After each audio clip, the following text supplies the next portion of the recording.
for its third edition, bigger and more impactful than ever. Join us from September 9th to 11th at the National Theatre Kampala. Brought to you by Kampala Film Development Foundation. Experience the magic of East African cinema with exclusive film screenings, captivating dance performances, and inspiring workshops. Dive into exhibitions, film screenings, theatre plays, dance shows, music performances, and more. Mark your calendars for September 9th to 11th at the National Theatre Kampala. Be a part of the story at the Film and Culture Market 2024. Gates open at 9 a.m. to 10 p.m. Book your slot now. Sponsored by UNCC, Baimba Foundation, Saladin Media, and Pepsi. Thirsty for more? Visit www.kfdf.org for more information. Lights, cameras, and action. The Film and Culture Market 2024 is back for its third edition, bigger and more impactful than ever. Join us from September 9th to 11th at the National Theatre Kampala. Brought to you by Kampala Film Development Foundation. Experience the magic of East African cinema with exclusive film screenings, captivating dance performances, and inspiring workshops. Dive into exhibitions, film screenings, theatre plays, dance shows, music performances, and more. Mark your calendars for September 9th to 11th at the National Theatre Kampala. Be a part of the story at the Film and Culture Market 2024. Gates open at 9 a.m. to 10 p.m. Book your slot now. Sponsored by UNCC, Baimba Foundation, Saladin Media, and Pepsi. Thirsty for more? Visit www.kfdf.org for more information. Lights, cameras, and action. The Film and Culture Market 2024 is back for its third edition, bigger and more impactful than ever. Join us from September 9th to 11th at the National Theatre Kampala. Brought to you by Kampala Film Development Foundation. Experience the magic of East African cinema with exclusive film screenings, captivating dance performances, and inspiring workshops. Dive into exhibitions, film screenings, theatre plays, dance shows, music performances, and more. Mark your calendars for September 9th to 11th at the National Theatre Kampala. Be a part of the story at the Film and Culture Market 2024. Gates open. I'm looking forward to share with you and the entire creative industry an amazing discussion. So my name is Diallo Sechide, like I mentioned. I'm also in this business for about 10 years. I do almost everything: screenwriting, lecturing for film, producing, directing. Yeah, that's part of my CV. We only have 1 hour. We should have done this earlier, and I'm very disappointed that we don't have all the time. I was looking forward to squeeze a lot of juice from, from this panel. Unfortunately, the time won't allow. But we are going to kickstart this, and hopefully we shall get the very best out of it. First thing, I'm going to ask each and every one of them to give us a brief intro about themselves. I don't want to spill it all. Then we can start from there. Let's start from my extreme left.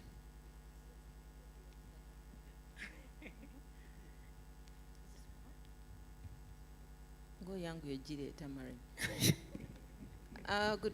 morning, everybody. My name is Irene Kulabako. I'm originally an actress. That's where I started acting on stage, then TV dramas, a little bit of film. I write, but I don't like writing, and I direct, I think, yeah. Thank you. I know writers don't want to write, but they write.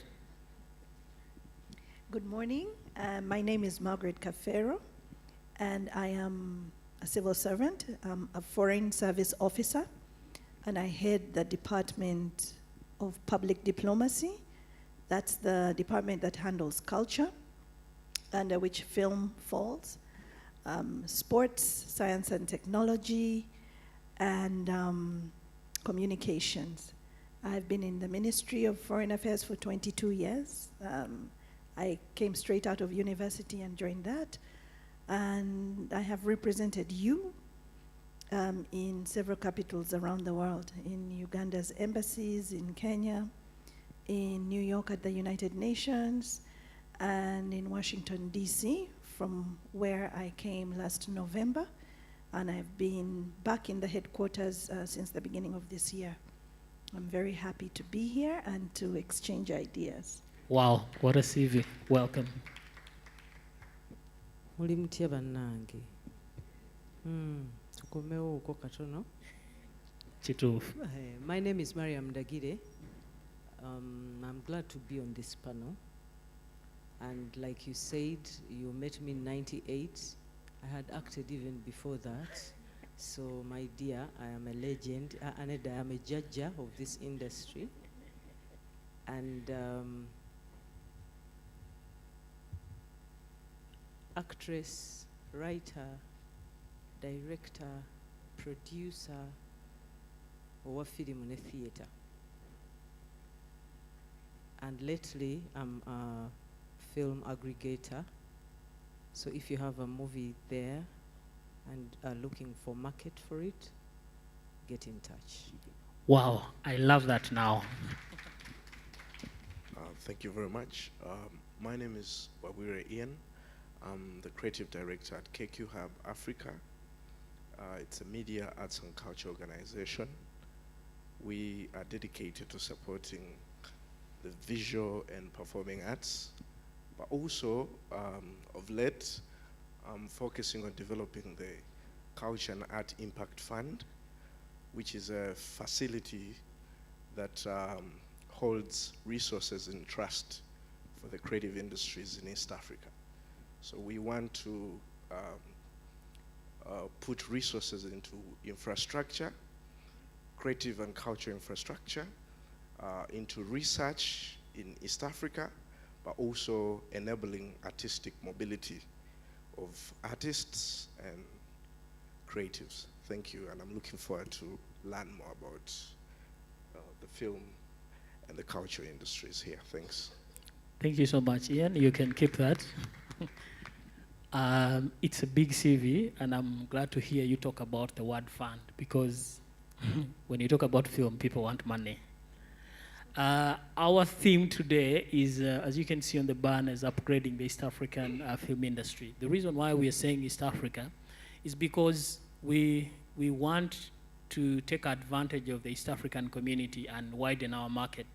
Initially, producers and filmmakers have been only looking for market probably in Uganda, but we're saying, can we tap into Southern Sudan? Can we look at Burundi? Can we look at Congo or Tanzania?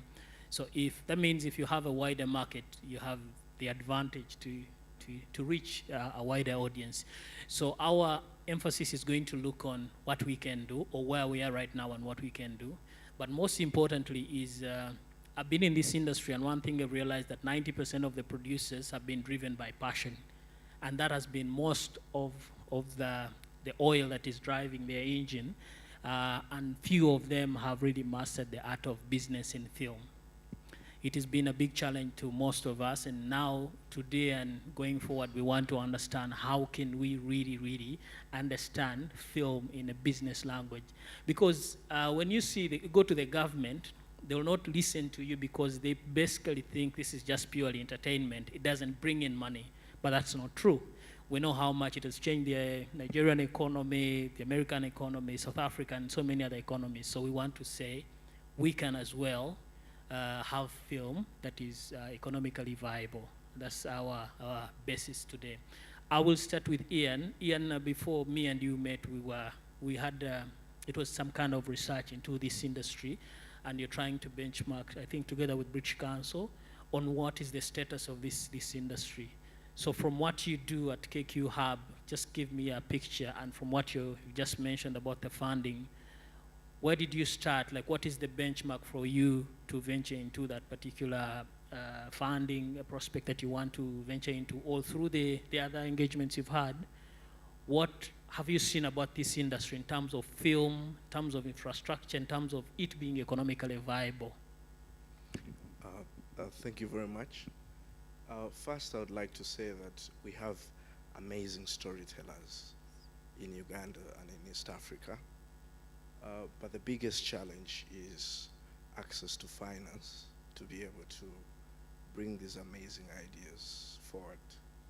But not just that, but also access to the right tools to be able to showcase an amazing picture quality film production or documentary. So we've collaborated with the British Council to explore research to understand the film industries and the film sector. Because even when you want to create an intervention to support the industry, there's scanty knowledge of who is doing what are the challenges, what are the opportunities, what are the facilities in place that could enable an inspiring filmmaker or storyteller, you know. So for the last 3 years, that's what I've been focused on, and I'm glad that we actually managed to get into the ins of the industry, that's the film sector. I worked on, my organization, KQ Hub Africa, worked with the French Embassy to develop a film and music mapping to understand these sectors so that they can put their resources in there, but also got the opportunity to work with the British Council on still the same idea around that. And one of the things we've realized is even though we have amazing storytellers, they are not formalized to be supported. So there are resources, but then the problem is some of us do not have, we don't have our books in order, basically. That's one. The second thing is these institutions want to work with organizations that have systems in place. So the biggest challenge is that the storytellers here do not have systems in place. They have an amazing idea, but then it's not bankable. If it's not bankable, that's for the corporate world. They cannot give you the resources because you don't have things like bank accounts, you're not registered, you don't even file taxes and all those things, you know. And I think this is something I keep telling filmmakers, that try to establish a system behind the amazing work that you're doing. And then once there is someone who's willing to put resources in you, they at least know that you have a system in place. That is one. The second thing, which I also find quite interesting, is that the market valuation of the industry is not clearly defined. So if I got a filmmaker and I wanted to work on a storyteller and we needed to get actors to perform on that film, how much is worth paying an actress? Have we clearly defined some of these things, you know? Otherwise, it borders on exploitation. And then at the end of the day, there's that kind of infighting. Contracts are not being established, you know. So some of the basic formalization of running a film agency are not being followed. And I think these are some of the challenges we identified. But we cannot say everything is bad. There are people who are playing by the book, but maybe also the institutions that we entrust. UCC says, you know what, before you screen a movie, you need to pay this amount, you know. And then a filmmaker is saying, okay, how am I going to benefit from this, you know? But also the facilities, the infrastructure. We have the National Theatre. But if I worked on a movie and let's say I invested 200 million Uganda shillings, okay? On my premiere, can I get 200 million from this theater if I just wanted to do a premiere? You know, so if you look at like the industry in Nigeria, the film industry in Nigeria, on day one when you're premiering, you can get 50 or 80% of the money you invested, or even all the money, because it's already the number, okay? Our infrastructure is not there, actually. We only have one theater in Uganda. And this theater is packed with programs, so where am I going to show my film? So these are all the different things that we need to. But I think people like yourself, Diallo, and Geoffrey, who are trying to create these kinds of enabling spaces, are really making it forward. But I think we also need to appeal to the leaders, the people from the ministry, the legendary filmmakers, to put forward some of these ideas. So I think there are things to learn, but there are also opportunities for us to take advantage of. Thank you. Thank you so much, Ian. Yes, a big round of applause to Ian. That is very insightful. I don't know if it comes from the research that you've thoroughly done. But you have created problems for Mumbeja because I'm going to ask some things that are really related from what you're saying, because you have been on the stage and also you ventured into film. But he's mentioned some things that are really crucial, including registration and all that. But you're also into skilling because you've skilled quite a number of ladies and gentlemen in this industry. So I'm also a film lecturer, but one of the things that we don't even also put much emphasis is the business. We usually teach the skilling, cinematography, directing, and all that. But when you throw them out there, they still don't know about the business, but you've given them the art. So it makes them a little bit crippled. Omumbeja, from that point, before I ask something else, from your end, how have you managed to tailor your students or the people who have been through your academy and your life to understand that this art should also manifest into business? Thank you. Skilling is very important because when you're, like you said, when you're studying, you'll know that this is not only about the passion you have for film, but it transcends into business and bringing you money. So that is some of what we teach at my institute.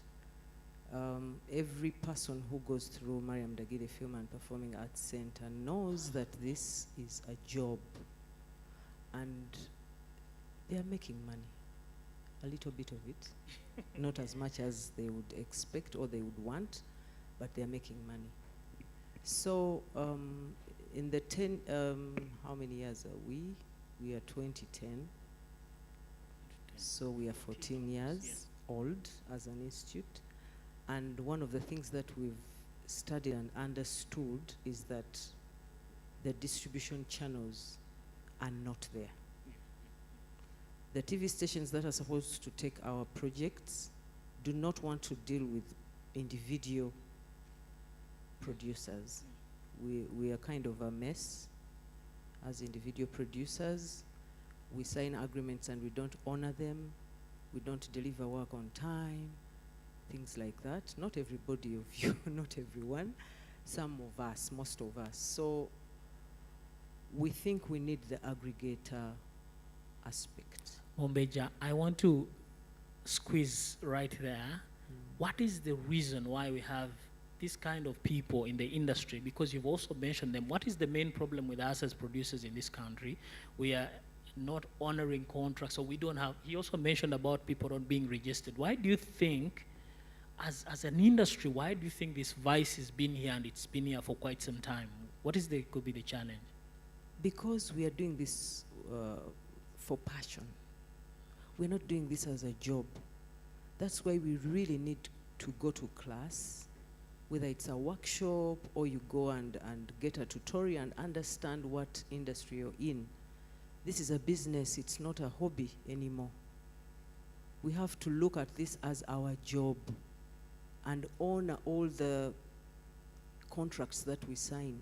If you put a pen onto paper and say you're going to deliver on this time, you're going to do this and the other, please honor this. Honor that document, because some of us will end in prison if we're not careful. Tell me about the aggregator business that you have ventured into, because when you talk about aggregation, that's money. Producer and the audience should be excited that if I have a story, I can easily throw it to Madame Mariam. So why have you ventured into this, and what is the target? The target is to have one voice for producers of content to those, to the end person. The end person is the audience, but we have things like streaming platforms, we have entertainment in flight on board airlines, and these people cannot deal with individual producers. They'll tell you, we cannot. We want to hear from one person who has made these people understand what we are for. So that is the reason why we started this distribution avenue, and we are hopeful because we've got over 100 movies so far, and good movies. He mentioned something regarding, it was about the minimum value on art.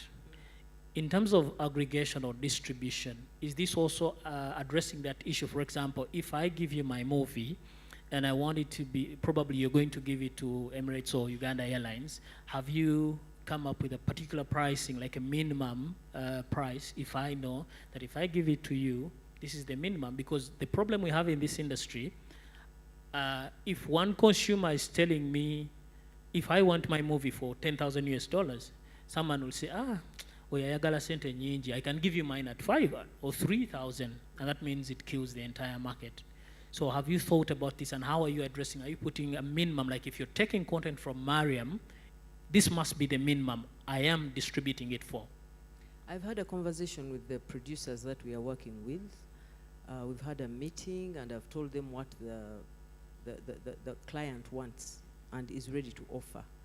And I've asked them, if you feel you're not comfortable, you can just be on the sideline. We see this moving, and at the end of the day, we'll come back and tell the client that this amount was good then, but today we would wish to have a rise. Okay. And we have also told producers to trust us, not to go behind our backs and say, these people don't want $3,000, but me, I want it. So if we do that, then our voice will be broken into pieces. One last thing about still the distribution. I'm very keen about money. When you find a challenge with funding your project, the distribution in aggregation is one of the avenues you get money, but that's after you've produced. But there's also another way of raising money before you produce. Have you had discussions of engaging these distribution platforms, for example, airlines or any other platform, in a process where they can pre-fund like 30%, 40%, like we have this, or you've not reached into that stage to have such engagements? Because it can also help. Pre-funding is very important in the film business. Yes, we have had the conversation with the streaming platform, and they're ready to commission. They want to commission those producers who have given them content, and they know the continuity, they know what kind of, what genre they are working with. They are ready to commission. But that is coming at a later stage, because we are still in the conversation of having the movies, because they want a catalog of 100 movies at the beginning, and they see how it moves. Still one last one, very last one. Can you please, is it okay for you to mention some of those platforms that these can entice some of these people? You know, some people when they hear Netflix, like, yongenda. If you don't mention, they say, Okay, we are in conversation with the client that acquires movies for Uganda Airlines in flight. We're in conversation with Kwiso TV. It's a new streaming platform that is that has Humphrey Nabimanya as one of the producers, the directors of the project. Yes, I hope they know Nabimanya, the Icon Awards CEO. So those are some of the people we have on board. The rest you'll know when you come. Thank you. Thank you so much, Mumbeja. That was very insightful. Looking forward to have all those movies and platforms. And finally, I have Mrs. Margaret. I've been waiting to have you. No, you in particular. She represents the Department of Public Diplomacy, right? And I'm very keen because behind the scenes, we've been talking about co-productions. And it's the in thing internationally, working with co-producers from foreign countries. I'm not going to limit you. I don't have a particular question. I want you to first give me a 360 of how you see our art industry in comparison to DC, where you have been, and probably the entire world, and just give me a picture of what you think or where you think we are right now. Thank you very much, Diallo, and I'll dive straight into it. We have heard from previous panelists about two things, the art and the business of the art. And what I have seen from outside, being in foreign affairs means we are able to see Uganda from the outside, but we are also able to show Uganda to the outside. And so it is possible to make comparisons outside of Uganda's borders. Inside Uganda, we may form a standard and determine that that is the best standard for us. But the moment we want to cross borders and go regional or go international, the standard is likely to change. And why is that? Because film is one of the oldest art forms, at least in the last century. And one of the most expressive that links almost directly with the economy. And in order to see where we are today, we have to see, or at least we have to be able to appreciate what film has done for other economies outside. And we have been able to see that. We, being the Ministry of Foreign Affairs, have been able to see that, to have more like a front seat and see how film works, how it feeds the economy and how it feeds off of it. And if you see a film that you have made as a whole chain, something that is produced first from the existing story or the created story, you should be able to draw a line and see how much money it's making from inception up to when you see it on screen. And right now, probably because of preconceived ideas in our society, where we are told film is new. It's a game, it's entertainment, it's what you do after serious things have been done. Inside Uganda, we tend to think that way. Not the people in this room. Most of the people in this room know that it's something else. But many decision makers outside think it is the optional thing. It's what happens after. In most of the societies outside, a lot that is happening in the economy is because of. What does film do? Film influences the thought process of people. And so it starts to build, to build activity at different levels. So when a film is being made, whoever came up with the story is able to sell that as a product that makes money. Then whoever buys that product is able, say, to sell it to another company that maybe will make a small synopsis. They make money there. And they've basically monetized every aspect of it, and all along they're paying taxes. So after a while, it is seen as something that brings in money. That is one.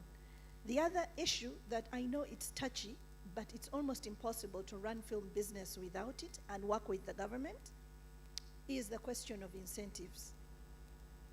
If you do not have incentives, especially if what you're boasting is, say, location, because when you're making partnerships, somebody usually has the money and the other one has something else. So someone will have the money and the other one will have the art, the talent. Somebody may have the money and the talent, but you have the location. And so when all of this is being balanced, it is very, very important to understand who takes credit for what. Because it's easy also to sell yourself out and not make as much as you would have made as a region, as a country, as a city, if you haven't understood the incentive program. Why do people decide that they're going to shoot a film in X location? Examples of places where entire economies have made money because of film, and it has even become part of the foreign policy of those countries, is countries like New Zealand, where the Lord of the Rings trilogy was shot in New Zealand. The foreign minister of New Zealand was Judy Bishop at the time, got on an aeroplane with a delegation of government officials and went to Hollywood to pitch to have that movie shot in her country. Why did she do it? Because of the money. So she was saying, I'm bringing location. You bring your money. So they're able to do that. Are we in a place where we can do that? I'm not so sure. Because I have seen movies where we celebrate and we say, oh, it looks like this scene was shot in Uganda. And we're celebrating that, but when you look critically at it, you're not clear what the Treasury of the Republic of Uganda received from that. It could be that it hasn't received it now, but further down the road, what do we get out of it? And that's really how governments operate. If a government cannot see what you're bringing, lately they say bringing to the table. If the government cannot see what your art, directly, what your art brings to the table, it is unlikely to invest in that art. And that's not how it happens elsewhere, because outside, they've been organized enough to be able to tangibly show that my movie or my collection of movies, when it is shown to this population of people, it brings in this much. Some of it is cash, some of it is credit, some of it is tourism, and some of it is soft power. People will admire us because of movie X. All of that can be monetized by a government, and they determine that on that basis, we shall give incentives to anybody that comes and brings this much and shoots in our location. Now, all of that is determined by the co-production treaties that we signed, because many people are probably wondering, what is this foreign affairs person doing here? That is actually what we oversee. We oversee the relationship on that level. Now, what Madame Ndagire was saying comes in at this point in time. Because when you're one individual with your one little story, and it's important to you, it is very likely that you as an individual and not the whole society will be the beneficiaries of that one story. Unless some miracle happens, because that tends to happen sometimes. Story is small, then it's picked up, it's pitched here, and then, but that is one small percentage of what happens in film. Film is very, very deliberate. And in government, when everybody is fighting for resources, if you're not deliberate, you will not make it. And if you don't make it, that film will never cross the border. And it will never be seen by the number of eyeballs that need to see it. So in terms of how do we see it from the outside, that's how we see it. When we are sent out, we have a mandate, we, the Ministry of Foreign Affairs, we have a mandate to promote and protect Uganda's interests abroad. It's in Uganda's interests that you succeed. It's also easier for us to sell a country with a reputation, with a beautiful story to tell.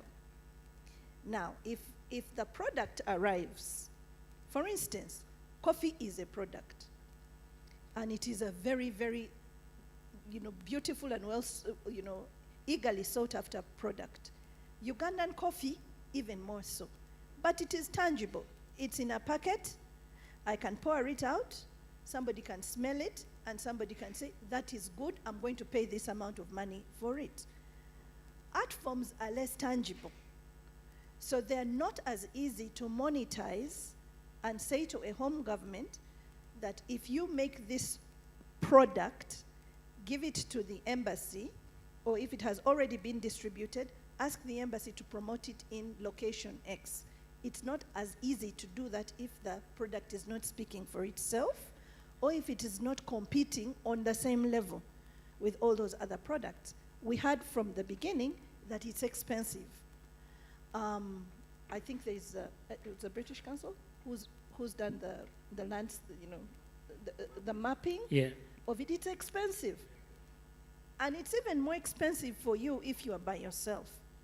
Now, if you are late to the game, if you're late starting, then you're best moving forward together and not by yourself. And probably in the time that I have spent dealing with the film industry players, the biggest weakness is the individualism that I see. Why? Because it's just we have a weakness as artists. Artists tend to be extremely egotistic because they're talented. And each person believes, I was born this way, I was born good at this. And as a result, we tend to be very, very competitive.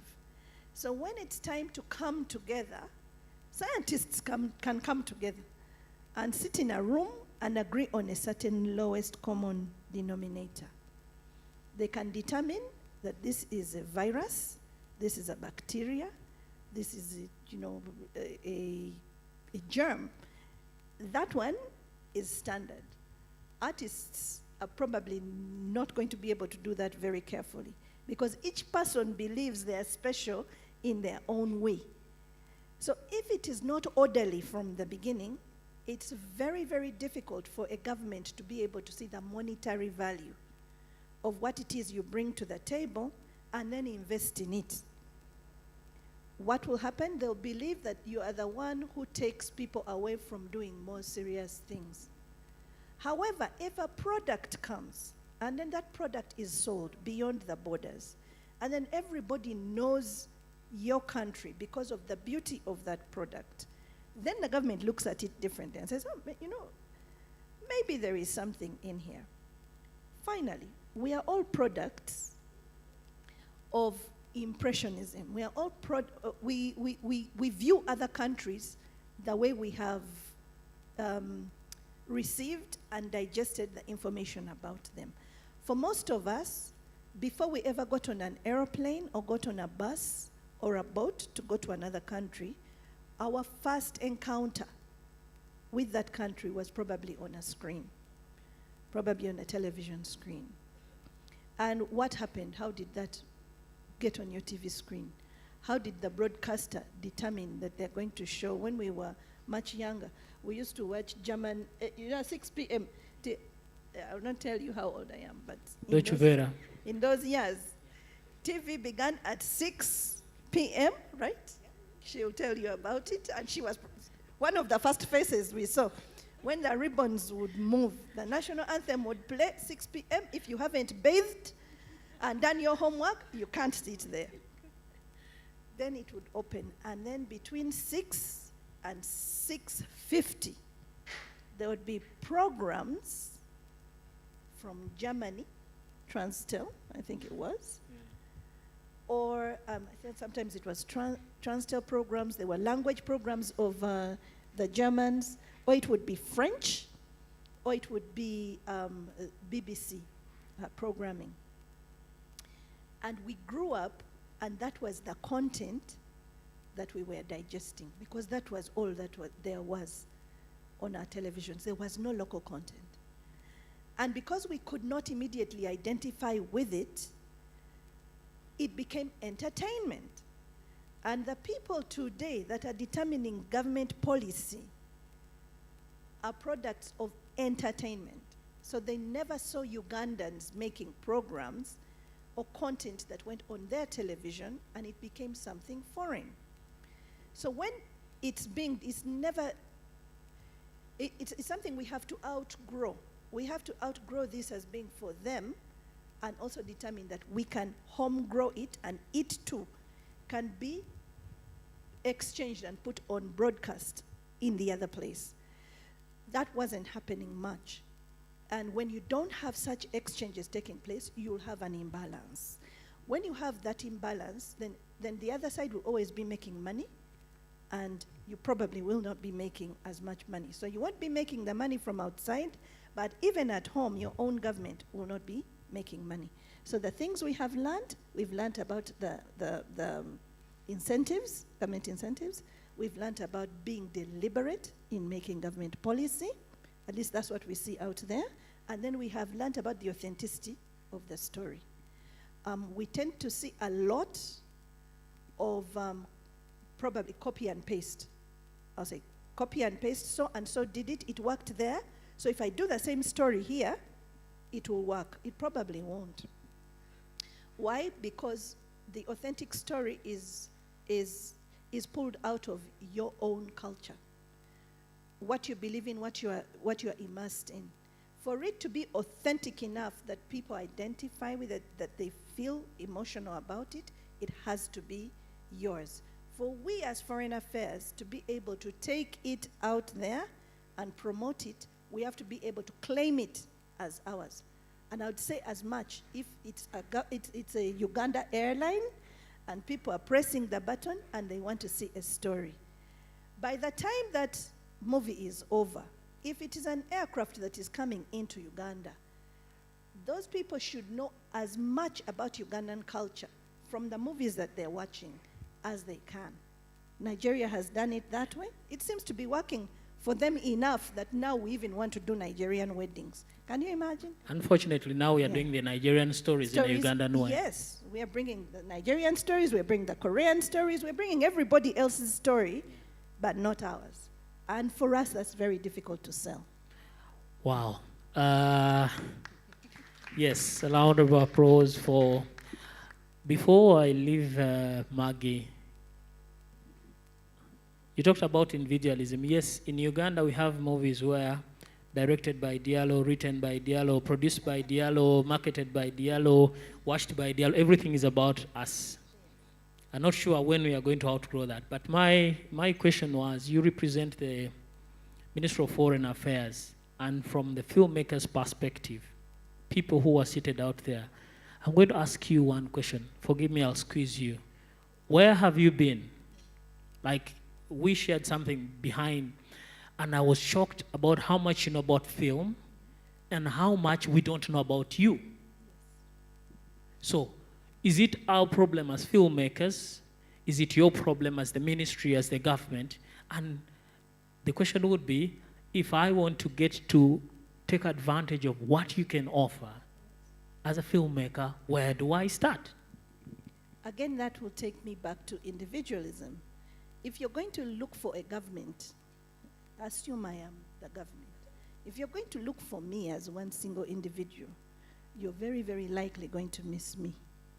Why? Because governments are bureaucracies. And a bureaucracy is order. That is really what it's about. It is what is in order. Now, the Ministry of Foreign Affairs is not an implementing ministry of anything. We don't make movies. We don't build roads. We are a facilitator of ideas. In other words, we see what is out there, we bring it inside, and we tell it to the responsible government department. Where should we march from here? Well, there must be a department or a government, a ministry responsible, solely responsible for film.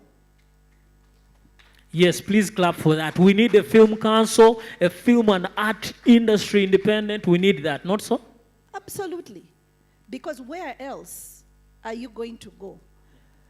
It's because a very specialized subject, and entire empires have been built out of it. You all admire the UK, the US, Germany, China. You all admire them because of what you saw in films. And it's not by accident. All those countries that you see have what is called a film office. I served in the United States for many years. And the film offices in the United States are so decentralized that almost every mayor's office has a film department or a film council or something whose sole job is to attract movies to shoot in that location and make money. They have it that way. And they have it that way. Why? Because it has to be orderly. If you have to go and run around, film is something that touches every aspect, because it's going to touch, when a story is being told, if it's being told authentically, it's going to touch the manners of a society, the behavior of a society, its food. It's going to touch the dress and the fashion. It's going to touch everything we take for granted. So it is something that speaks so loudly and so profoundly about your society, and it is something with so much power to influence others that we are right now sitting in this room, all of us are products of films we have watched elsewhere. That's why we dress the way we do. That's why we try to speak English the way we do. These days I hear people try to speak with a Nigerian accent because it's so fascinating. Yes. Did we all go to Nigeria? No. We watched films. Now, if something that so fundamentally touches society is not organized organized enough that it collects people and that it deliberately is designed to in diplomacy we call it soft power. Something that just creeps up on you and before long you're admiring it. You know, most of us we admire other countries because we have experienced their soft power. I grew Now- up thinking John Rambo is only one soldier just sent to Vietnam and he finishes everybody. Exactly. Yeah. And you, after you're done watching John Rambo, it will never even occur to you to wonder what that war was about. Because you will believe that in every war the United States has fought, it has been, number one, correct, and that it has individuals in its army that can decimate everybody else. We grew up with that in every Chivanda. Absolutely. There is that guy. And who's our guy? We don't have. Who is our guy? Yeah, when you hear that, I'm going to America, everybody else in the village tells you, Ogenda kulaba Rambo. Schwarzenegger. Yeah, Schwarzenegger ogenda mulaba. You know, that thing remains in your subconscious and you grow up admiring the origin of that story. And we need to be that conscious when we are writing our stories. That's where we want to go. If a government recognizes that that's what you do for it, why will it not invest? So back to the Film Commission, we need that. Thank you so much, Margaret. And there is a way you avoided me shooting you by telling me you don't do these things. Finally, again, with Irene, I asked you how you feel about the long journey you've had. She has seen so many things. She saw those colored lines on TV. Eh? At midnight, it will stop, then no more TV. And she's here also seeing the Netflixes of this world. Ladies and gentlemen, we also have our guest of honor. We shall usher our guest of honor later on when they are ready to come in, still taking a tour. But let's still dive in because we don't have all the time. I don't know what to ask Irene, but we are going to go into funding because you've been in that space as well. And as filmmakers, we always cry. I'm personally also crying. I have about 1,000 scripts. I need money for them. I don't have. From your perspective and your experience, why as Ugandan filmmakers have we found it so hard to access these fundings? Okay, thank you very much for the question. Thank you for the panelists. I was here soaking in a lot of stuff. I'm so happy to hear that there's research going on because that's one of the things I've always tried to hammer around saying we need research, some people to carry out research. I've heard about the aggregator from Mariam, that's good. And then of course, we've engaged you since you came in the morning, Diallo and I, trying to find out where have you been, what do we need to do? So, but bringing it back, before, allow me for just one second. Yes. To, when I was seated here, actually when I walked back in here, I remembered the first time I came on this stage, many, many years ago. I was in secondary school, Bajitani, A-level, 6, and the gentleman who actually brought me on this stage was Father Grimes, Reverend Father. He's passed on, he passed away, I think, last week. But I just wanted to, you know, it's always important for you to remember where Absolutely. you came from. So my very first performance on stage, I didn't even know I could act. I was just, you know, doing the game thing. But as a school production, this was my first performance stage. And then my first award in acting was in a play by Mr. Stephen Rwanjezi. That's the gentleman of Ndere Center. And interestingly, I won the Best Actress Award for that year. And the National Theatre, who I have a bone to pick with, they never had those awards again. So in that year, I won Best Actress, Abe Muchibi won Best Actor. So up to today, we call ourselves, we're still reigning. I don't know how many years, how many years later, we're like, no one has come after us, so we are still there. But I just wanted to take note of those two people, mainly because of the influence they've had and the And the impact place they've as had. well. Yeah, and the place as well as the National Theatre. Now, coming to a question, before I'll come to the question you asked, but there's a question you posed to Mariam, and you asked, why is it that we seem to be like, there's no order? I think, in my opinion, it's not proven, I have no research or data to back it, but I think it's because it's one of those sectors you get in, anyone can get in and Yeah. get out anytime. If you look at the border people, they even have stages. If you are to join, you register, they have your details, they have a chairman. Let's go as far as the border stages. Ours, today you're in, some of you are going to join, others are going to leave tomorrow, you can go away after 10 years, come back in. It's fluid. I think it also has its benefits, but at the same time, it causes those disadvantages. Then I come to your question. What did you ask me? About funding, I remembered. Now, unfortunately, what you've said could even answer the question. Because if you have people walking in and out, they don't even know exactly what they are entering and how they are moving. How can they really get funding? And that is why Mariam also has issues as an aggregator, trying to get us together. He has an issue with us. She also has an issue. They have an issue because we come in as individuals, and we are happy to deal as individuals. We are okay, and we go out. But then I want to come to the funding question that you asked. I have something I always push, and it was, I attended a workshop by a Tanzanian, now that you talked about connecting borders. It was a female, she was a director, I think, or a producer. I don't remember her name. I walked in the middle of a session like this. She had started to talk, but I sat. And then she said one thing which I picked and I'll never forget. She said, stop thinking about marketing and selling and thinking of selling your product to the US and Canada and whatever beyond. You get there. They said your biggest market should be Is here. your home. Okay.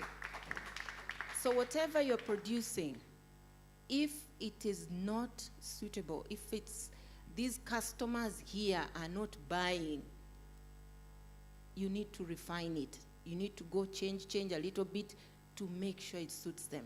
He's talked about research. It's something we don't like doing. Taxes, business, financial, we don't like doing it, trust me.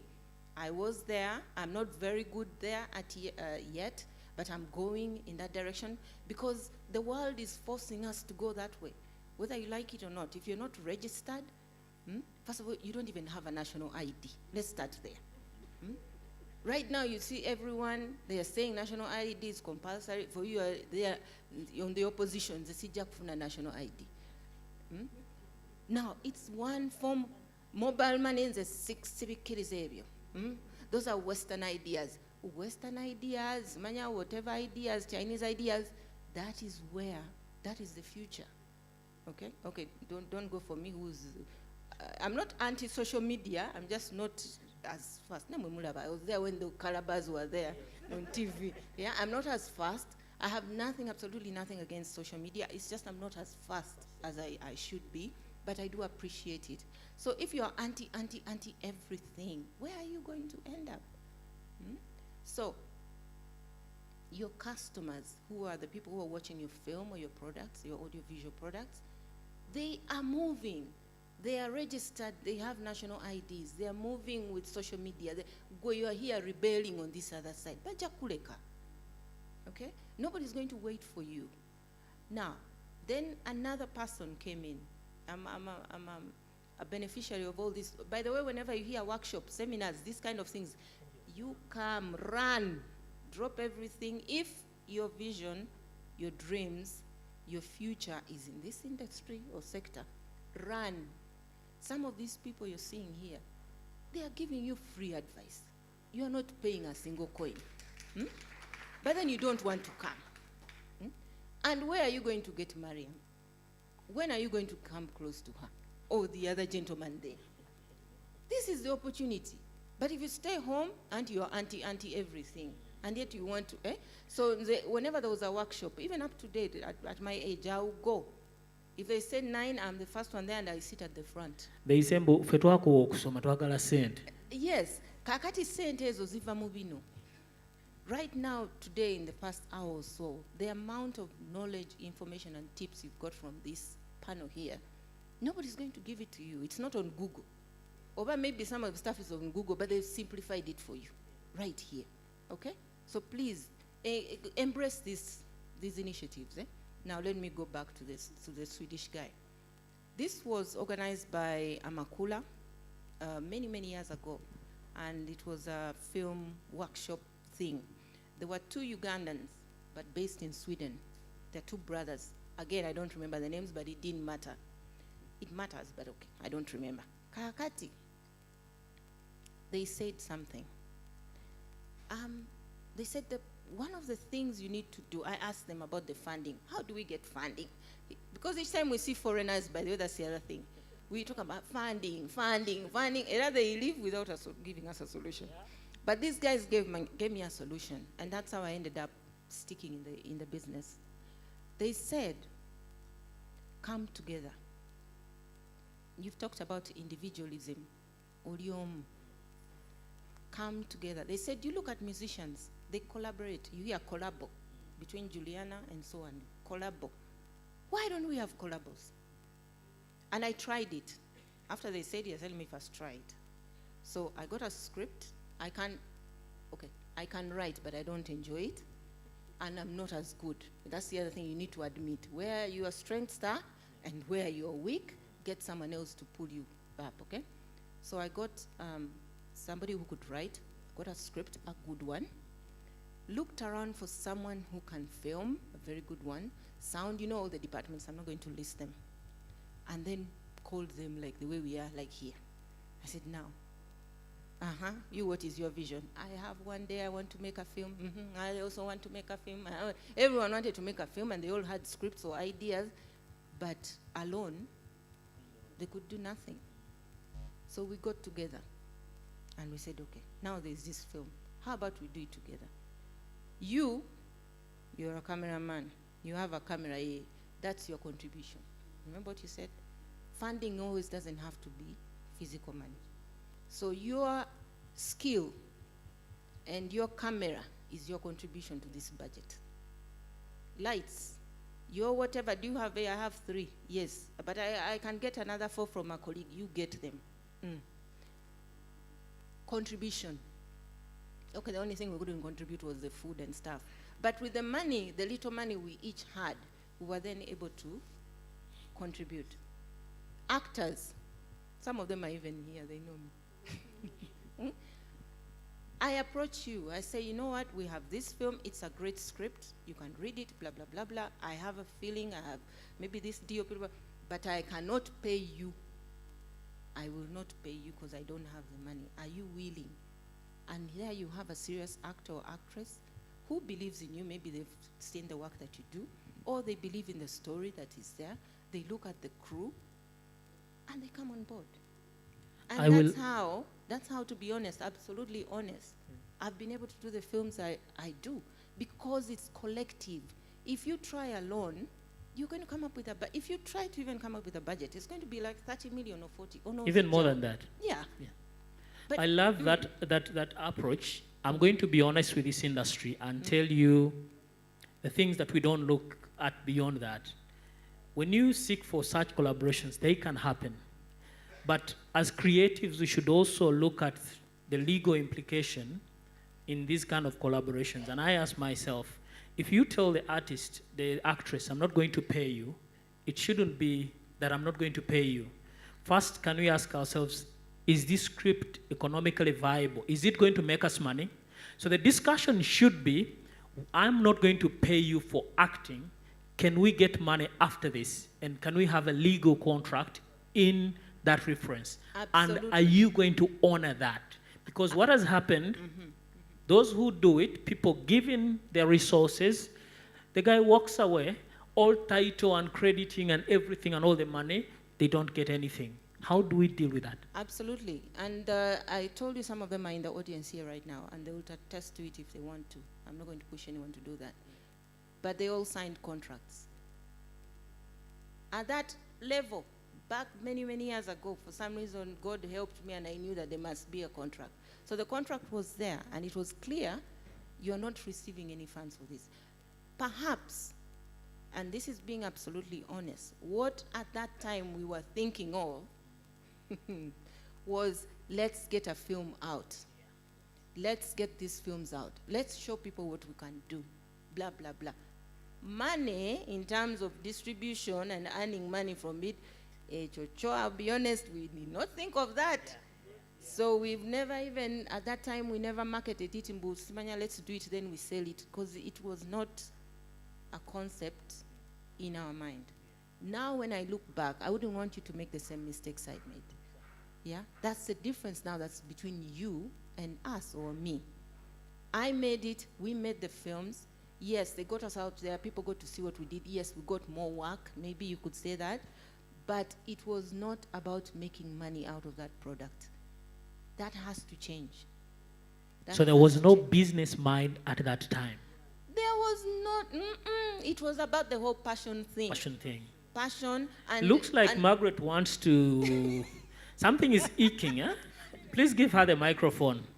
Yes, I really want to dive in. And the reason why is because it takes me back some years ago when the Ministry of Foreign Affairs decided to create a department specifically for public diplomacy, which is culture.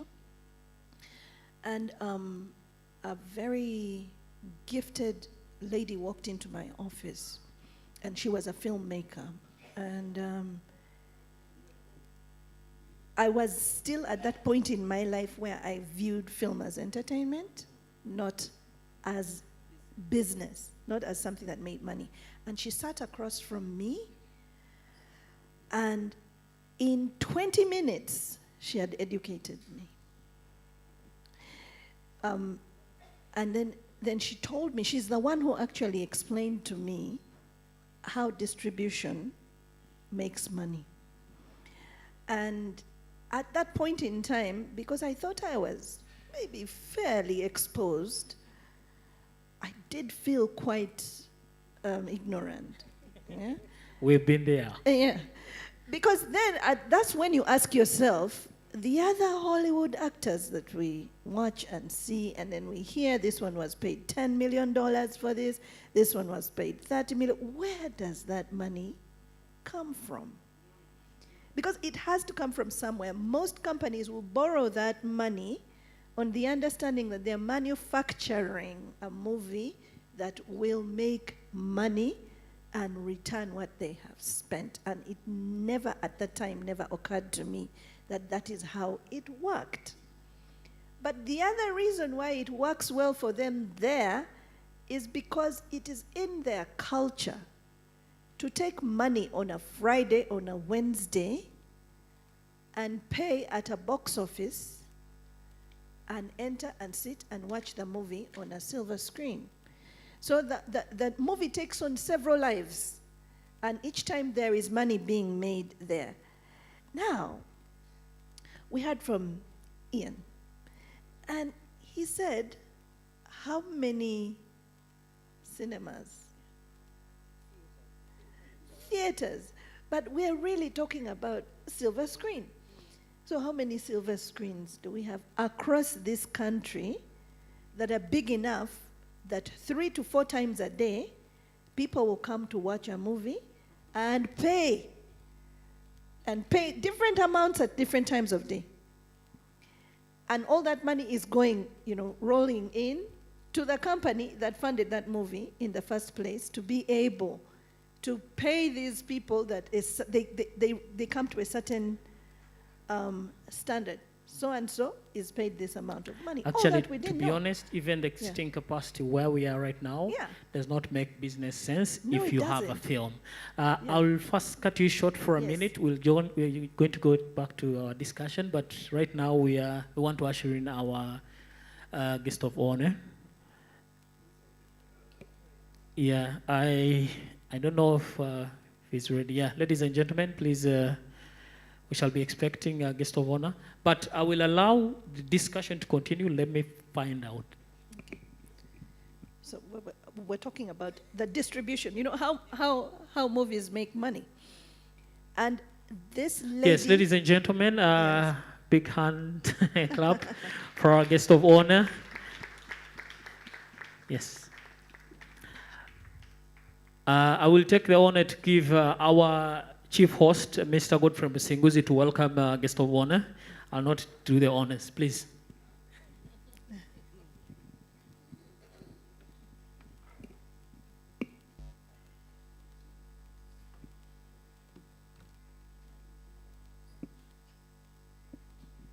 Yes, ladies and gentlemen, good afternoon. You know, at some point it's becoming a culture for us not to manage time well as Africans, but my name is Godfrey Musinguzi. I am the curator and producer of the Film and Culture Market 2024 third edition, and also director of programs at Kampala Film Development Foundation, one foundation that believes that we can empower ourselves, promote ourselves, and at some point we will get there, and that's the belief that drives me. I am very happy to welcome each one of you in this place. Our guest of honor, thank you so much. Yes, Ambassador Jen Sadek. I'll also appreciate UNCC. Thank you so much for the support. Amazingly, we've been supported by UNCC and our dear panelists. I am blessed in a certain way, guys. I am blessed. I am blessed in a certain way because none of these people gave me any hard time or a question. That watch on Peter, why are you inviting me? None of them. None of them. These are very high profile people. They don't want me to say it, but yeah, they have stood test of time. They've supported pillars. They've built, I believe, in women like them. Margaret knows that. My friend Mariam knows that. Irene knows that. And thank you so much for showing up. I don't want to tear up. Diaro, thank you so much. Mr. Kwezi, our facilitator for the script workshop, thank you so much. Diana Kahonde for the acting, thank you so much. Ladies and gentlemen, I want to believe that together we can build an industry that can connect borders. Because over the years, I've gone through at least some of the levels in film production. And one of the levels that challenged me was acting. Acting when you're not paid enough, or there is no pay. And the reasons are viable. There's no distribution, there's no market. And when you look around, seriously, Uganda as an industry, we don't have a market, we don't have distribution. So me and the team, we are trying to build that with the film and culture market. We believe that if we first believe that we have the content and we can sell these as products to the entire world, we are good to go. And this is our marketplace.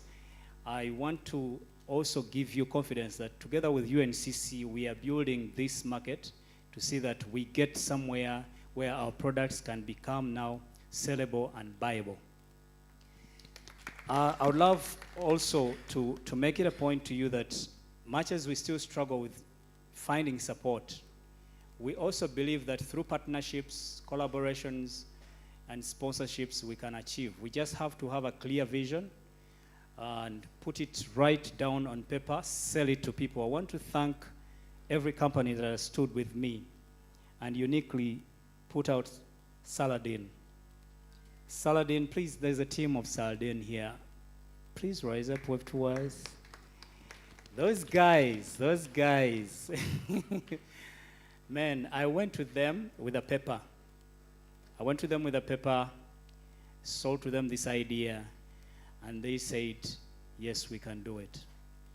And they have invested their money, not the foundation money, not Godfrey's money, but their money to produce the artworks that you have seen, to boost the social media boosts that you have seen. So that's why I'm saying that if we contribute to developing partnerships, we can achieve it. Above all, as a market, we are believing that we can achieve the goal of selling our products to all our target audience. And we only need you guys to support this. I want to recognize Uganda Film Association that is here, Mr. Jaba Charles. One of the challenges that we have found in organizing this market, we started by contacting every association that we know so that we can display and also market those organs. And the other thing, they never responded on time. I don't know if it is something that we need to also get a workshop on, that we take long to respond to stuff, and one day to the event, that's when we are pushing to, oh, I need to deliver this. You told me to bring this. I'm sorry, I've been engaged, and you cannot deliver, because we wanted to show the guests that are coming in that we have these associations. Because many of you as practitioners, you've heard the word that we are a disorganized industry, which I don't agree to, because we have these associations, we have these structures, we only need the support. We need that political will. We also need that ability to collaborate, to support each other, believe in someone's work, and then we see how best we can join hands together and push. And that is what we are working on as a film and culture market, that together we can. And we'll always say that together we can. We are a market that is trying to sell this country in terms of content, in terms of scenery, in terms of policy, in so many other things. And we are saying we can only do this if you support us. So ladies and gentlemen, I would love to take this great opportunity to thank each one of you for supporting the Film and Culture Market 3rd edition. Esther's moved out. She supported me all through. Nakaziba Creatives, we love you so much. UNCC, want to appreciate you. Media Vision Academy, and we also want in a special way to welcome our partners, the Kigali International Content Market. Shaka, you're here? Yes. We are partnering with them, and we are saying that every content creator here, please be part of the market that is coming up in November 7th to 9th in Kigali. Take your work there, be part of the market, and see what opens up for you. You never know, because if you close yourself in a closet, probably until the owner comes and opens up, that's when he or she knows, oh, I have this top, I have this type of cloth. But if you open it up to the public, they will know there's this kind of attire, I need to try it on. So they are our partners. We want to thank Saldin. I don't know if I've pronounced it well. Okay, I want to thank Media Vision Academy, UNCC, and then Comes and Grips. Yes, those are part of our exhibitors. We want to appreciate them. And Media Vision Academy, they've also been with us with also our night, the Uganda Cinema Night. They've supported. So we appreciate. And with that, I would love to welcome Mr. Andrew Sebagala, who's here on behalf of UNCC. They have hosted us to welcome us officially, and then we will proceed. Thank you so much. Ladies and gentlemen, let's welcome Mr. Andrew Sebagala to say something. He will either let us in or he will tell us to leave.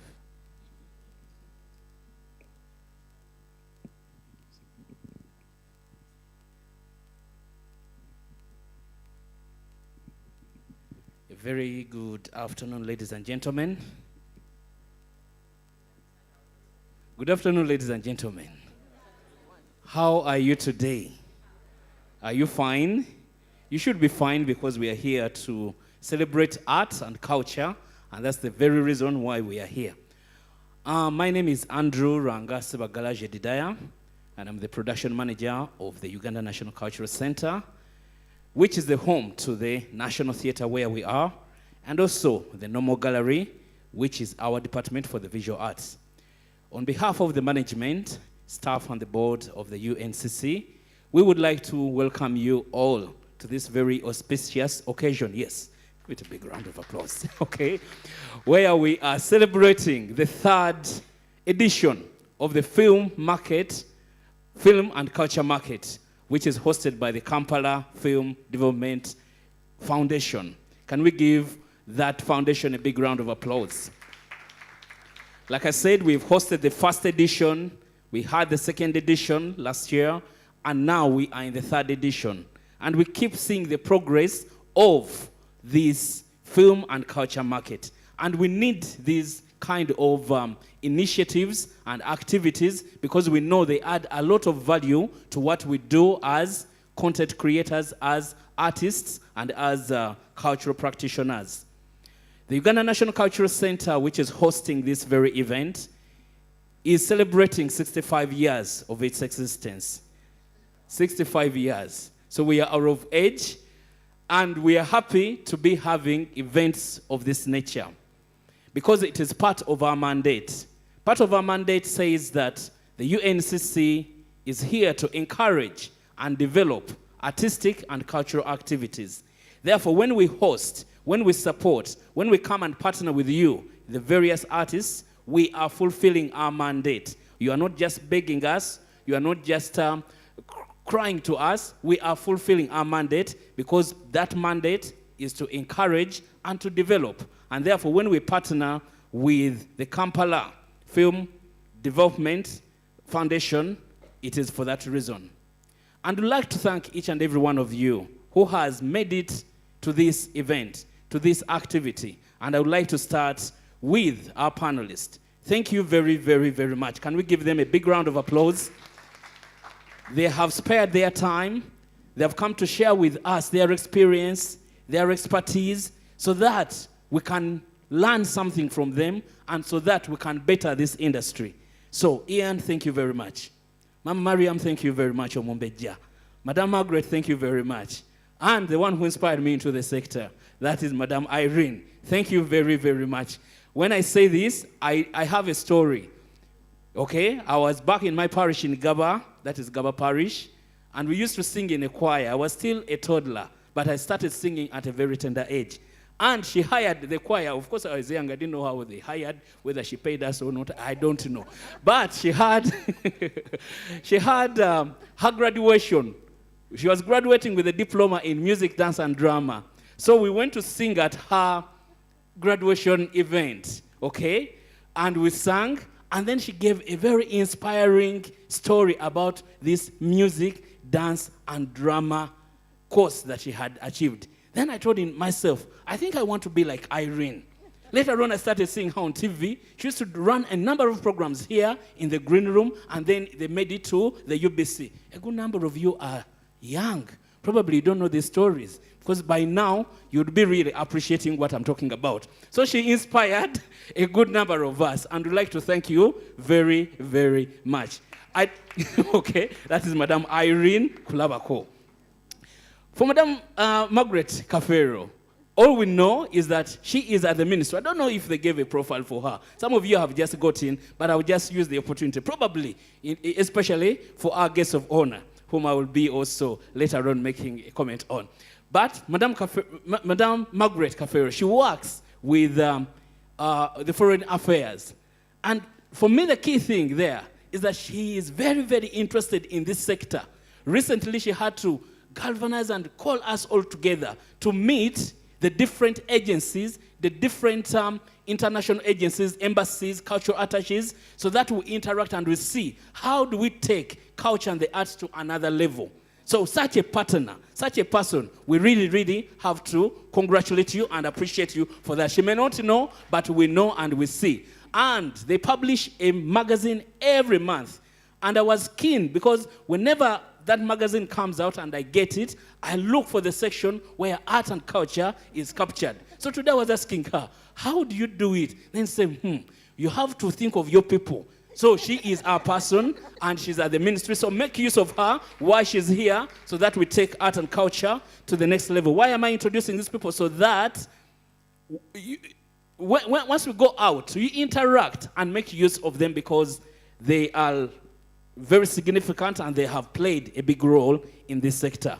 When it comes to Omumbeja, I want to say that over the weekend she did a wonderful performance. Now, yeah, that will be another for another day, okay? She still performs. She's a musician. She's a playwright. She's a director. Okay? Okay? Okay? Okay? While I'm saying this, profiling our panelists, especially for us as UNCC, is for you to be able to appreciate why we take on this programs because once we believe in the concept, then we have to support them. So she is a playwright, she's a director, she is a dancer, she is a musician, a composer, and most importantly for today, she is adding a brick onto the training of artists. She's running a school, and that school is training a number of artists so that we do professional work and up the kind of quality that we produce on this stage, all in our films. She deserves a big round of applause, ladies and gentlemen. Omumbeja Mariam Ndagire. Now, the youngest, Mr. Wabwire Ian. Okay, he runs KQ Hub. And we know what a creative hub can mean. And it did a great work, especially during the COVID times. That's when I interacted with this hub. And when it comes to, especially when we are talking about skilling in the creative sector, skilling in the artistic aspects and the technical aspects of producing and artwork. So today she is here as well to share with us what the KQ Hub is and what we can benefit from such initiatives that they make. So you're most welcome one more time to the Uganda National Cultural Center. Now, our host, all the way from Kigali. Is it true? From here. Why did the host say that you are coming all the way from Kigali? But we want to thank the moderator as well, who is going to engage, or who is already engaging the panelists, because a moderator's role is to be on our side and balance with the panelists so that at the end of the day, we are able to pick something from them. So we believe that out of this session, it will be coming out very well. We'd like also to thank the exhibitors. We have gone through the exhibition. Thank you very much. I believe the ambassador, while we went through those exhibitions, he was able to see what we go through, the kind of equipment we use, the kind of makeup we use, the kind of costumes.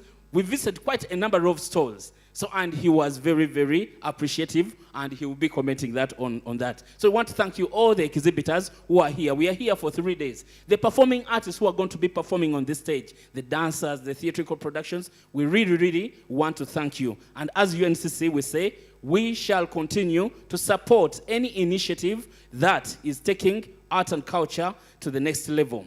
We have programs here that we run that support film. And we begin with the Film Club. Make use of the Film Club, which is also run by our very own Mr. Msinguzi. So it runs every Tuesday.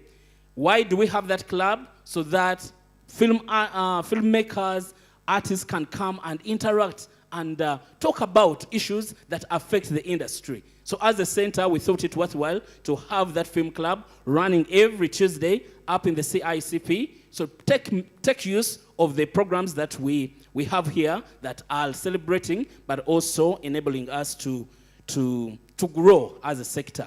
And then every Wednesday, we have dedicated every Wednesday for film screenings, most especially the Ugandan films. Again, take use of that day, every Wednesday. And the first 2 Wednesdays are run by the Cinema Night, and we have the TFK film, and then any other producer or filmmaker or curator who would like to make use of this facility, we are at your service. So as UNCC, when it comes to film, I know many times we are talking about theater, and many of you may think we are biased to theater. Not really. We also try to bring together all the other domains so that we are able to celebrate this art and culture in this sector and in this industry, and as an institution which is taking lead of that. I'd like at this juncture to just allow me, ladies and gentlemen, to introduce to you a few of our colleagues, because also when we get this opportunity, it is important to interact, and that's the purpose of a market, so that we market our staff and so that you can interact with them when they come or when you meet them on the streets or in the corridors, so that they can be of use to you. And I'll begin with my brother Lawrence Olobo. Can you stand up for recognition? He is our grants officer. So when it comes to the grants, looking for money to facilitate your art and culture project, he is the man to run to. Thank you very much for coming and supporting us. I'll go next to the one I see. If you are there and I don't see you, I'm sorry. But I'll go to our culture liaison officer.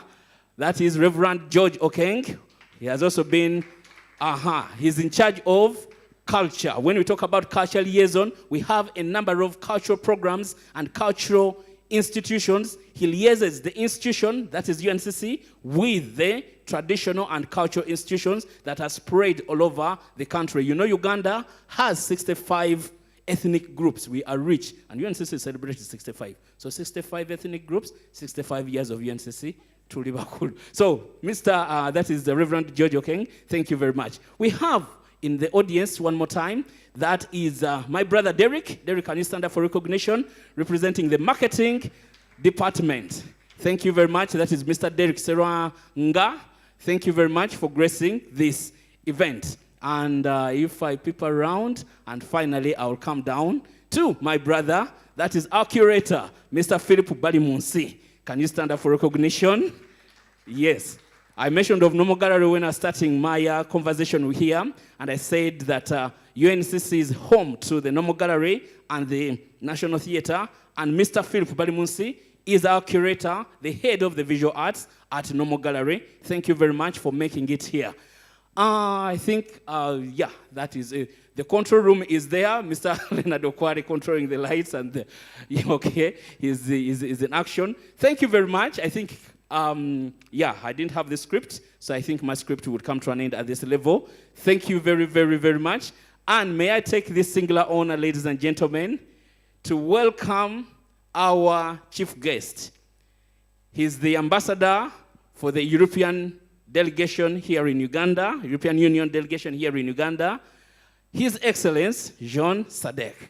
Please welcome him, and may you join us and have a word with us, Your Excellency. It's the moment to have a word with us for the audience, and then you can sit in and listen to the panel discussion, as it were. Thank you very, very much. Can you give him one more time a big round of applause, our ambassador? Thank you very much, Your Excellency. Thank you very much, Andrew. You know, it's a pleasure to be here, and I can tell you it's the first time that I'm up here. You know, I'm quite often on a stage, but I've never been on the stage, you know, the national stage here. So this is very beautiful. I've been down there, but now I can say, this I have never really seen. So it's a great pleasure to be here and to be with all of you at this, as you said, auspicious event. And I think we interrupted probably something very important here with the panel. I hope the panel excuses us and can continue, but I missed it, but you will continue later. And I must say, one of you has a very interesting and appropriate bag over there, Batman backpack, I think, the Dark Knight. Whose is that? Is it Mr. Irene? Yeah. Wow, I'm a superhero fan, so it speaks to me immediately. And if you are too, I will invite you to look at my children's superhero action figure collection, because I claim to have the biggest superhero action figure collection in Uganda and probably on the continent. Yes, my colleague Yvonne can testify. It's a very impressive collection. So if you are a superhero fan, I will show it to you. So I've been asked here to give a few remarks, and before doing that, I just want to appreciate the presence here of our dignitaries. We have our main organizer, Mr. Godfrey. Thanks a lot again for inviting to this impressive event. Mr. Andrew behind from UNCC, and our host, then. It's a pleasure to be here on stage, as I said, and with all your colleagues here in the audience, including my own colleague Yvonne here from the delegation, who made sure that we are participating here. An applaud for him, yes. And then obviously the distinguished panelists here, the moderator, Mr. Diallo, did I pronounce that correctly? Mr. Ian, Mrs. Mariam, and Ms. Margaret from the Foreign Ministry. A pleasure to have the Foreign Ministry represented here, and as I said, Mrs. Irene. And I greet, of course, everyone here, distinguished guests and filmmakers and artists and friends, I would say, because we have many friends in the film business here. So it's really an honor to address you here today at the opening ceremony of this, the 2024 Film and Culture Market in Kampala. And I think it's the third edition of its kind, right, Mr. Godfrey? And as we gather here, I am reminded of the incredible potential that Uganda holds in the realm of cultural industries, particularly in the film sector. And we at the European Union, we are proud to have been part of this journey, supporting various initiatives that promote the growth of Uganda's creative economy. And as we look at the Ugandan film industry, we see a promising landscape that is in fact deeply rooted in the country's culture. From local bibandas to high-end screens in towns, from locally made movies to Wakaliwood, and from blockbusters to cell phone distribution, we realize that film is an integral part of Ugandan life and culture. The success of films on YouTube and other platforms is a clear indication of the appetite for film that exists across the country as well as outside Uganda. And we have also witnessed an emergence of so many incredible talents such as Morris Mugisha, Caroline Kamya, Lokman Ali, Michael Wawuyu, Joseph S. Ken, and my own friend Nana Kaga, to name just a few among so many talent. Some of these filmmakers are so talented that they can make a movie with just a smartphone and a few friends, although I'm not sure that that is a testament to their skill or just a reflection of the limited budgets that they have to work with. But it tells you a story really about the love of cinema that you have here in Uganda. Overall, the EU's support to the Ugandan creative industries is guided by the conviction that creative industries have the potential to drive economic growth, create jobs, and promote cultural diversity. You mentioned the 65 ethnic groups actually here. And we believe that our support can make a significant contribution to the development of the Ugandan creative sector. One notable example that I hope you have heard about is what we call Opportunities Are Here, our project OAH. This remarkable initiative has offered training to hundreds of young Ugandans in film production, acting, script writing, and more. This project is the latest of many EU commitments to empowering the next generation of Ugandan creatives. And I must say that the enthusiasm and talent of these young filmmakers is so inspiring that I almost was starting to think I should trade my diplomatic career for a role in front of the camera, so why not here on the stage? But don't worry, I don't think it's my cup of tea. Perhaps in the end I'll stick to my day job, and I don't think that the world is really ready for me as a diplomat turned action hero really yet, but who knows, who knows. However, for this potential to be fully realized, I mean, not mine, but Uganda's potential, it will require concerted efforts from various stakeholders, including regulatory bodies, the private sector, and investors. And we, at the EU, we are committed to supporting these efforts, including advocacy and policy reforms that will enable the film industry to become a major source of job creation in Uganda. And we believe that with the right support, the Ugandan film industry can become a powerhouse house of creative talent, rivaling the likes of Hollywood and Bollywood. And who knows, perhaps one day we will see a Ugandan film win an Oscar. I'm sure that the Academy will at that point be ready for a film that features a hero who defeats the villain with a combination of martial arts and the rendition of Eli Wamala songs. So what do you think? Something like that. I would also like to acknowledge the important work of the Ugandan Parliamentary Forum for Creative Industries, which have played a crucial role in advancing for sector reforms and creating an enabling environment for the growth of Uganda's creative industries. And as we look to the future of Uganda's film industry, I firmly believe that digital marketing will play a vital role in unlocking its vast potential, particularly in terms of reaching local audiences, with the Ugandan film market alone estimated to have a huge appetite for local content, with millions of viewers eager to consume films that reflect their own unique stories and experiences. I would like to take this opportunity now to congratulate Mr. Godfrey here and the Kampala Film Development Foundation for organizing this year's film and culture market. His and your dedication to promoting the Ugandan film industry is truly commendable. Godfrey. I must say I am impressed by the theme of this year's market, upgrading the East African film industry, connecting borders. Because it's a theme that resonates, I can tell you, deeply with the EU's commitment, with the European Union's commitment to regional integration and cooperation. We believe that the film industry has the potential to bridge cultural and geographical divides, promoting understanding and collaboration across borders.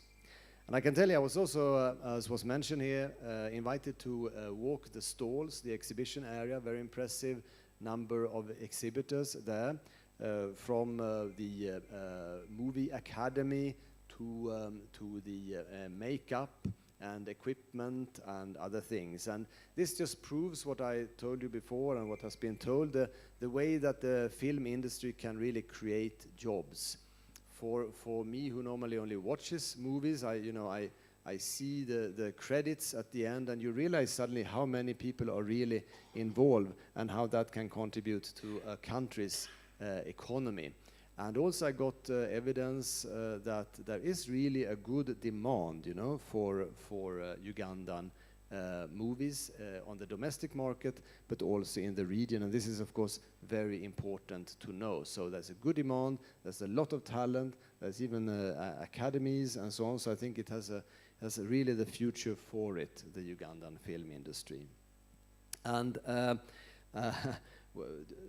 to use another word, we think that this Yuga wood, I think I've been taught now that this is Yuga wood, right?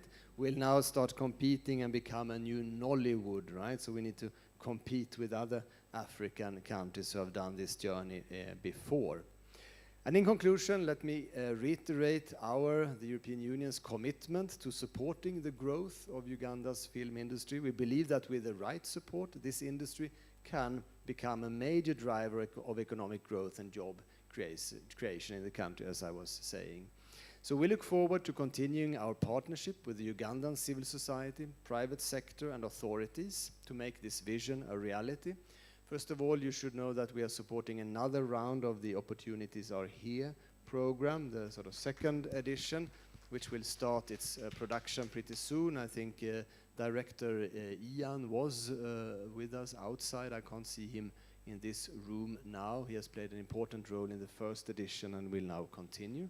And then I also want to advertise while I'm on stage and announce that we will produce the European Film Festival coming here to Kampala next month, opening on the 28th of October, also here, which is fantastic. We will be back here at the national stage.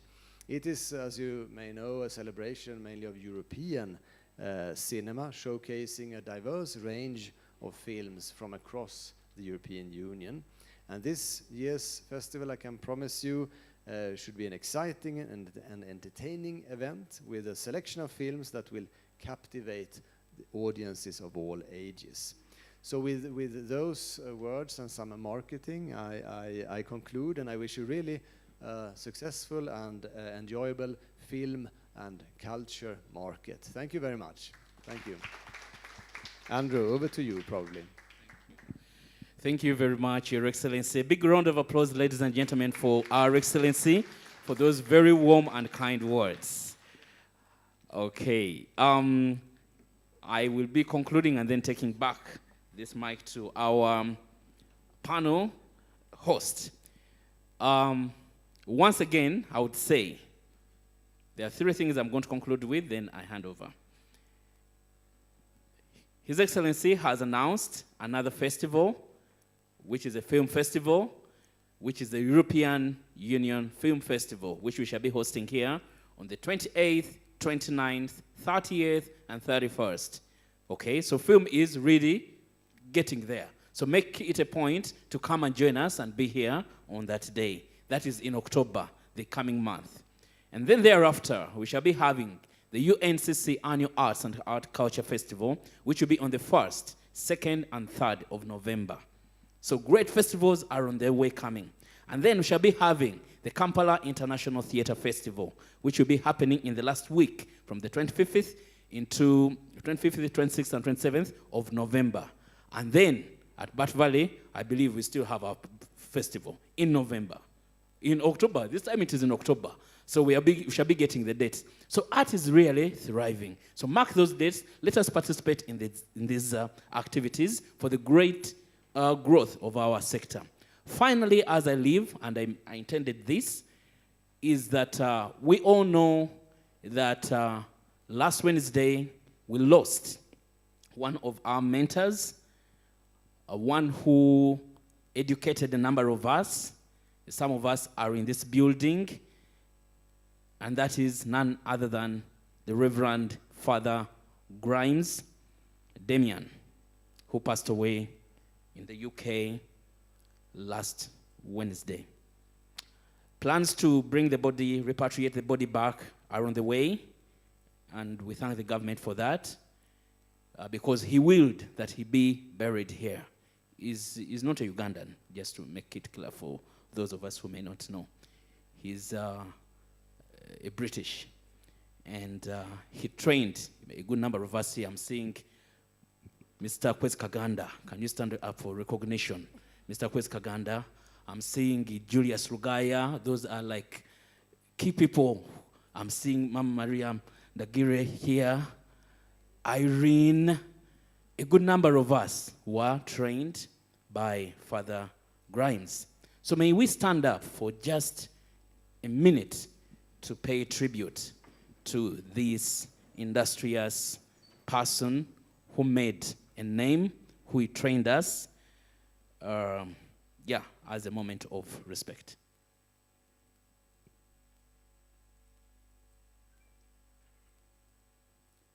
May the soul of the Reverend Father Grimes rest in eternal peace.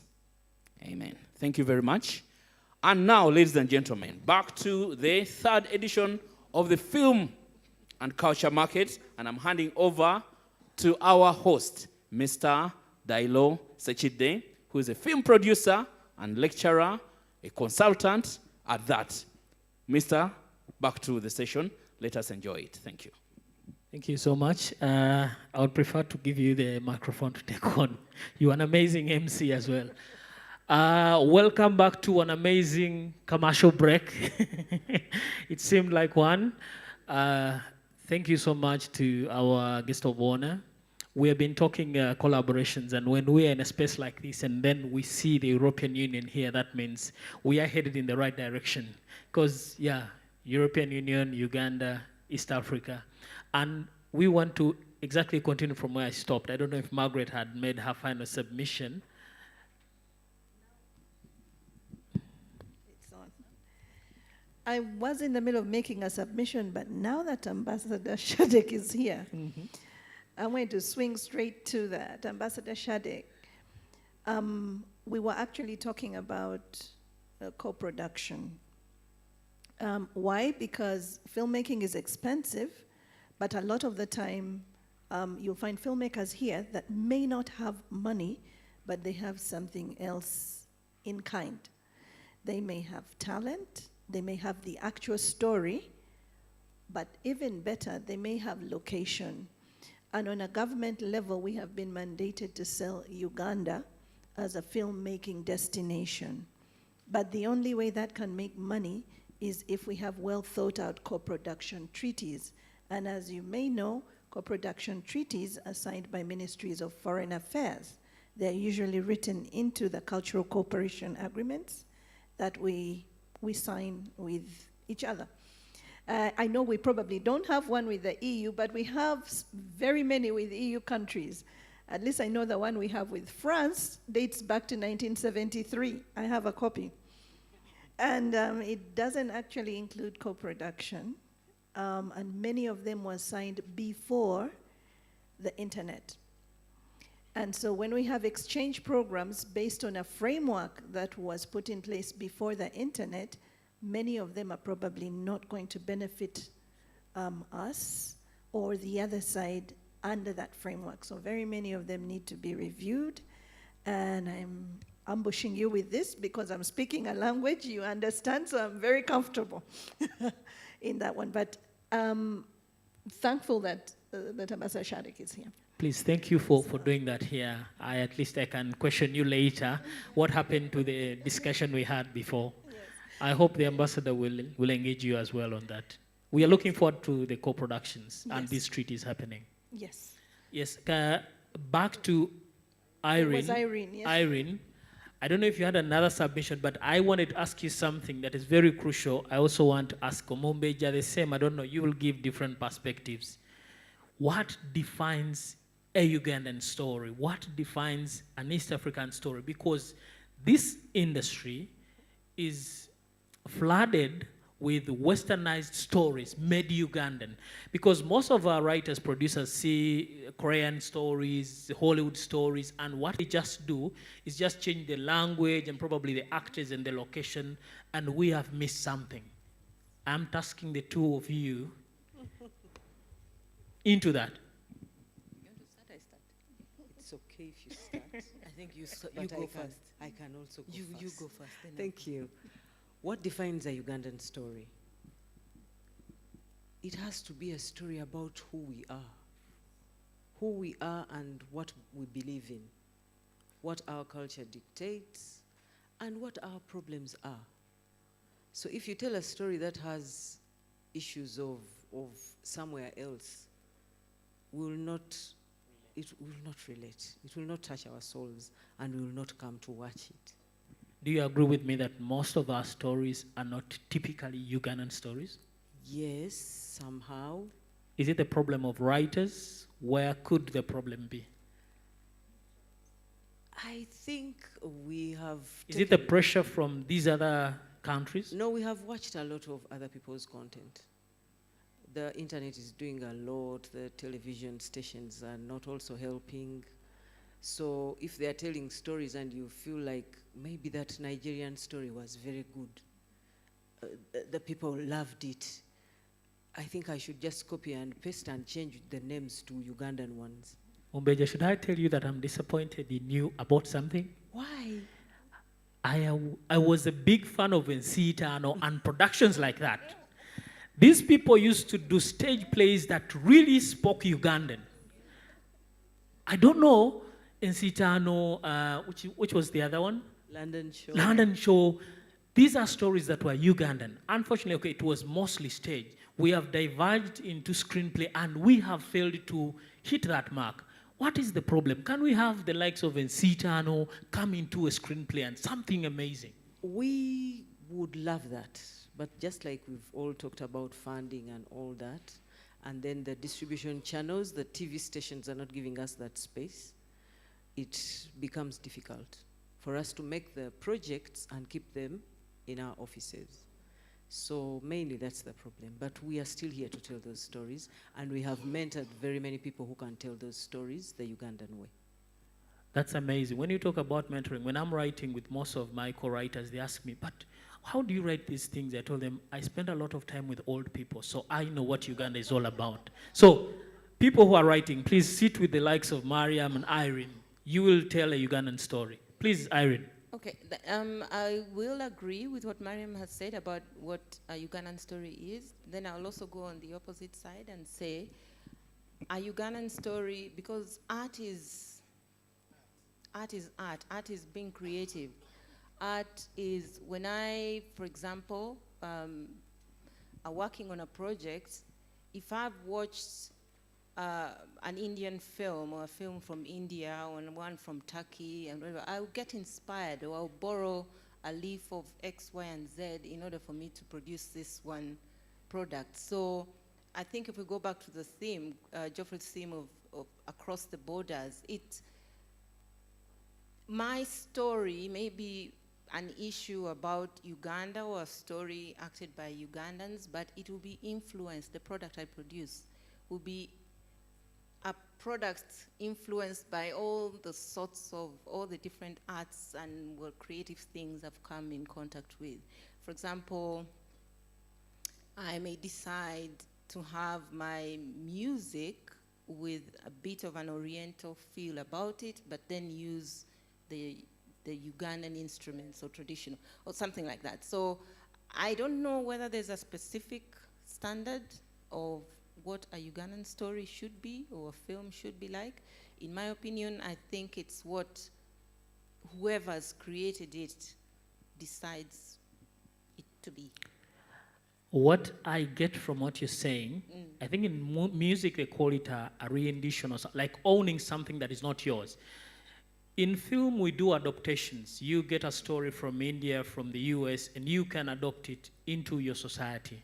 That is completely okay, but can you own it? Because any story in India has a relation to a story in Uganda. How do you make it a Ugandan story from India or from wherever it could be? It's not, the creative bit I'm talking about is not the adaptation. It's not me getting the story of India or Asia or the Chinese and how they celebrate New Year or whatever it is. It's about the fact that and which is what's happening right now. All these people are exposed to, thanks to the internet and television, and they're exposed to films from all over the place. So the themes maybe will be from a different country. The music they decide to pick and infuse into the film might be from South Korea or Malaysia, because that's what they're seeing. So it becomes difficult for me to say this is a Ugandan story. It's got to be by Ugandans, for Ugandans, with Ugandan music, you know, everything. And yet the person producing it is a mixture of diverse whatevers, that one. Have you understood what I'm saying? Okay, they've got it.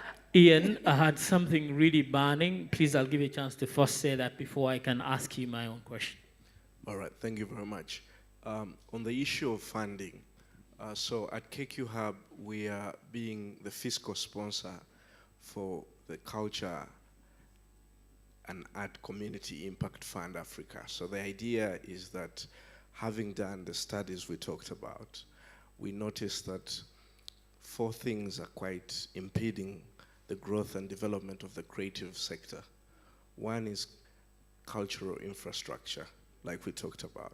So in Uganda, for instance, we have the Uganda National Theatre, and that's one, okay? How about if we democratized or if we decentralized access to this infrastructure? So if I'm in Gulu, or if I'm in Busia, where I come from, I can There's a national theatre. Go to a theater and be able to experience this creativity, you know. I think that way we could also see that the economy is growing. People can be able to earn something out of their films. So if I'm a filmmaker, I could say, next week I'm going to have a show screening in Gulu. And then those people come to the theater and be able to experience my offering. So I think cultural infrastructure, whether it's dance studios, whether it's film studios, whether it's hubs and all this, very important. So we want to be able to focus our resources into that. The other is research, like I mentioned. There's a lot of actors that want to support the sector, but then they do not know where to start from because there's scanty information about the film sector. Who are the key players? If we're going to create an intervention in the film industries, where do we start from, you know? And I think there's need for us to put resources in understanding ourselves before we can actually start saying, oh, we need resources for this and this and this. The question is, if we put together a facility for instance, how would it benefit the filmmakers? I mean, for us, we are based in the city center, but there are filmmakers who are as far as where I come from, you know. How do we support that filmmaker to be able to grow at the same level? Like myself, who has the opportunity to access a camera and all these things. So it's very important. The other thing is mobility. The thing is, an amazing filmmaker in Kampala, but you need to be able to move and go to, let's say, Kenya and screen your movie, you know. But a flight ticket is a hindrance, even when you've been invited, you know. So we've said we need to enable that exchange, or a residency for you to be somewhere, let's say in the UK, with a certain film facility, and basically you're learning from that, you know. If we're not enabling this mobility, then we're not doing very much, because part of learning is to be able to move and interact with other cultures, interact with other, you know. The last one is capacity building, which we've all talked about. Majority of the filmmakers, like I said earlier, are doing amazing, but do they have the business acumen to run a film enterprise, you know? So the SACIFA, that is the Culture and Art Community Impact Foundation Africa, is going to look into these things and provide small resources to fledgling creators and innovators in the creative industries to be able to develop their ideas, but bearing in mind that these are the things we would like to do. If you are someone that is thinking about opening up a small gallery in, let's say, my area in Busia, we need to look at your business model and idea. How will you ensure that a gallery is, you know, and part of developing our sector, honestly, is not just thinking about us developing more content and storytelling, but thinking about how do we distribute this content in terms of like urging development partners, but not just development partners, but even government to think about cultural infrastructure. It's quite important in the growth and development of the sector. Because if I'm a filmmaker and I'm just showcasing my film in the Uganda National Theatre, which has a seating of 300 people, and I invested how much money, would I gross on a premiere in just one theater? How about if I had like different premieres in different towns of Uganda? I could have one in Karamoja, I could have one. So this is how we should start thinking in terms of the growth and development of our sector, you know.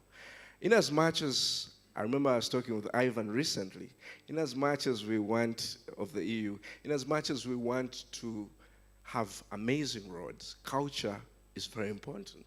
So we should tell our leaders that, you know what, we need more galleries, we need more theaters, we need more national museums or community museums so that we can document and we can accelerate our growth of the sector. And I think for me, that's the role that I would like to play for the next journey in my life, to see that we are decentralizing access to culture and creative infrastructure. I would be very happy that in the next 15 years we have a gallery in Karamoja, we have a theater somewhere there, a community theater, and people are able to showcase their offerings, you know. I'll be more happy to see that we've piloted a fund that gives small mobility grants to artists, filmmakers, to be able to go and showcase their films at different markets as well, you know, or different film festivals as well, you know. Because I've interacted with a lot of filmmakers, and they're like, they invited me to go for this film market here, but I can't go there because I cannot buy a ticket, you know. You know, part of production is thinking about all these things. So I think as a sector or as people who are practicing in this space, we need to start thinking deliberately about expanding these things. Research, I mentioned that. You cannot invest in a nascent sector where you don't know, you know. The reason why the film sector here is not bankable is because there's no information about, if I invested in you as a filmmaker, what's my return, you know? Whereas if you go in different creative sectors, like in Hollywood or like in Nollywood, someone would know that if I invested 300 millions as a loan to you to develop a film, I know I'm going to get back that money, you know, because of, you have these books, they're in order, you can show them. You say, last time we premiered our film and this is how much we grossed on this and this. That is very important. So I urge filmmakers here to also think about strengthening their entrepreneurial formalizing their systems so that even when you're talking to a bank, you can show them evidence of how you are grossing or how your returns are. Very important as well. So that's pretty much it for the conversation around funding and developing the sector. Unfortunately, that's not a pill that we want to swallow as filmmakers in Uganda. Honestly, somehow, we don't want to hear these conversations on our side, though we demand so much, but we have also failed in that space, trying to formalize. And I know most of the filmmakers, you can even tell them, we have a meeting with Ambassador EU, he wants to listen to our proposal, and someone says, what am I going to say there? So they don't even know how to present themselves or to say whatever they have to say. Thank you, Ian, for that. It's been very, very insightful. And I agree with you. We've had these discussions about decentralizing these things, and it will go back to the government and the people who are responsible. But I wanted to ask you something. Let's assume that we have set out these infrastructures and they're in existence. We have a challenge as a Ugandan audience is spending money on our content. Now, I'm going to task this panel. I don't know who will take that pill. How do we then drag this audience to spend on our content? Where do we miss? Yes, Margaret looks like she has all the answers. Please. I don't have all the answers, but I have made an observation that I'd like to share. And the answer actually lies with each individual.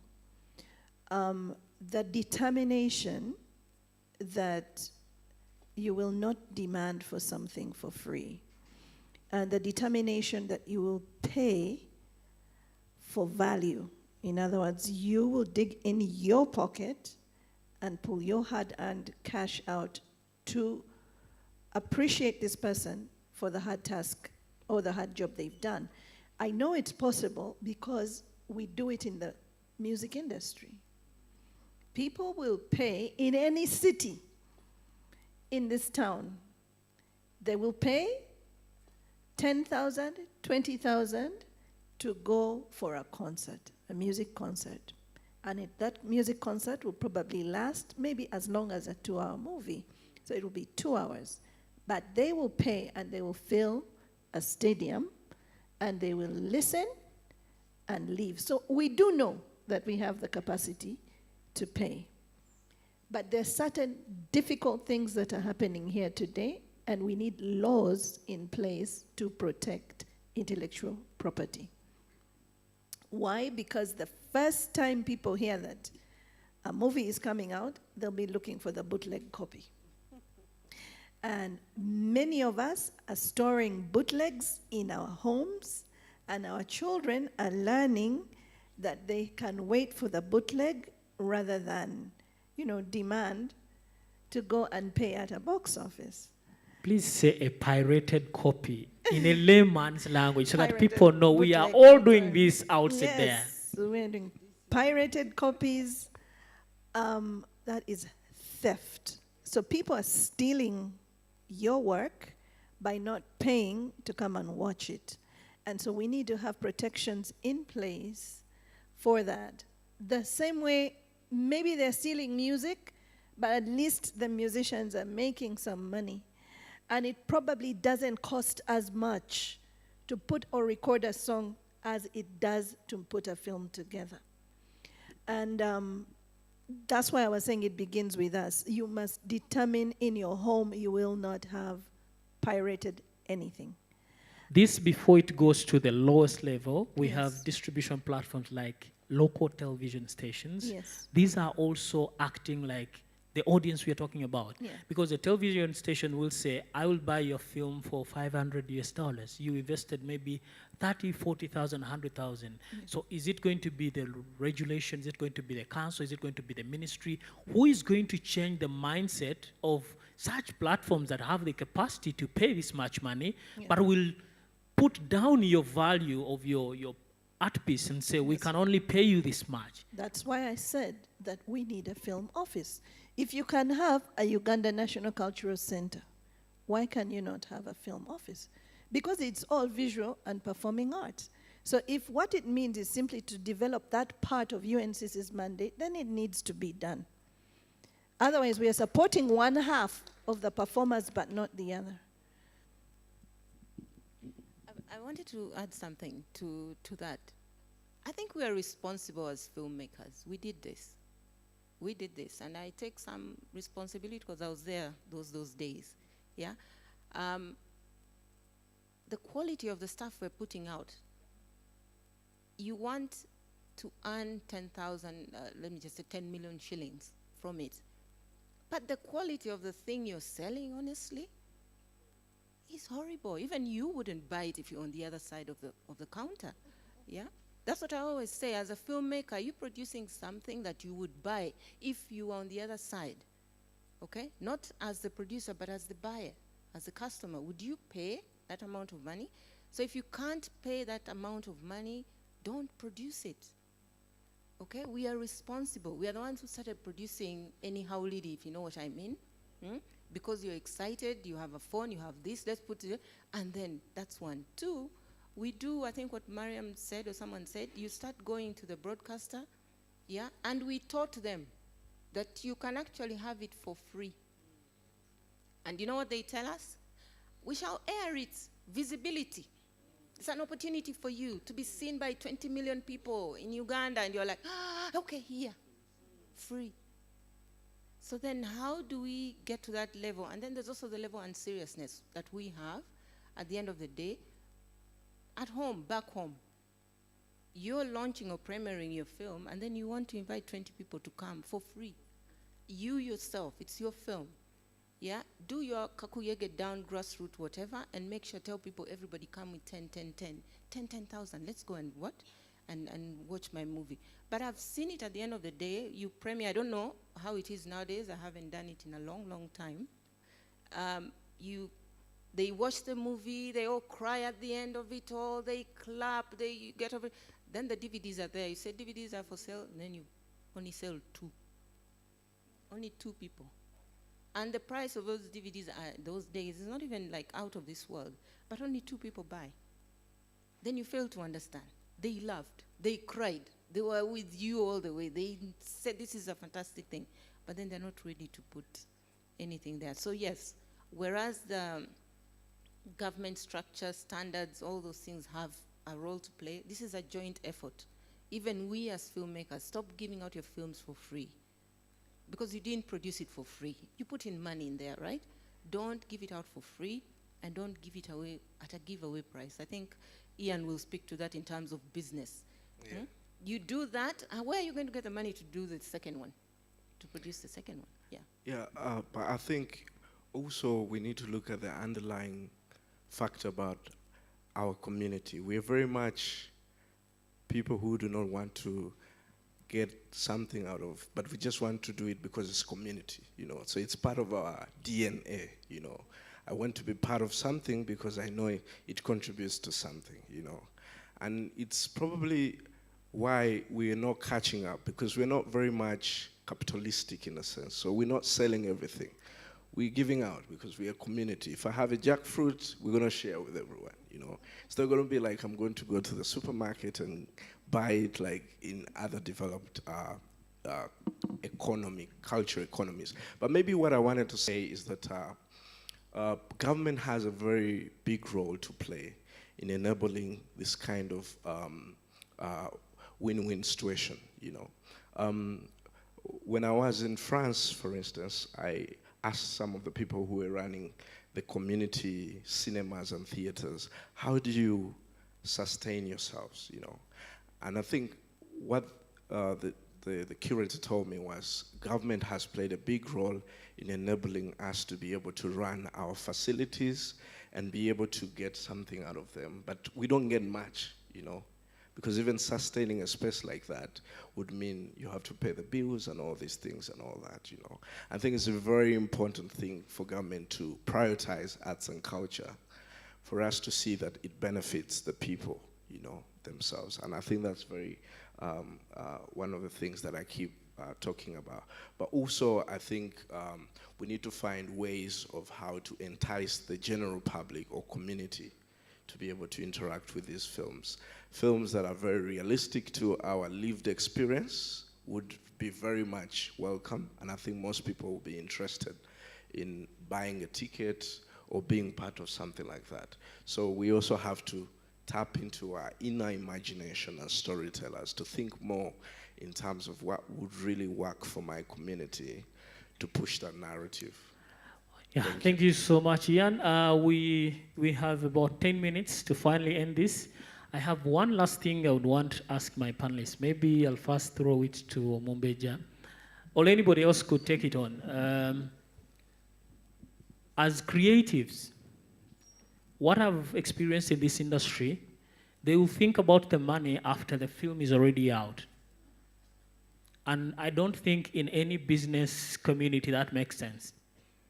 How do we now change the mindset of our own filmmakers to even start thinking at the idea conception level to say this is viable or not? I can let it go or I can go ahead with it. How do we get to that point? Because that's business now.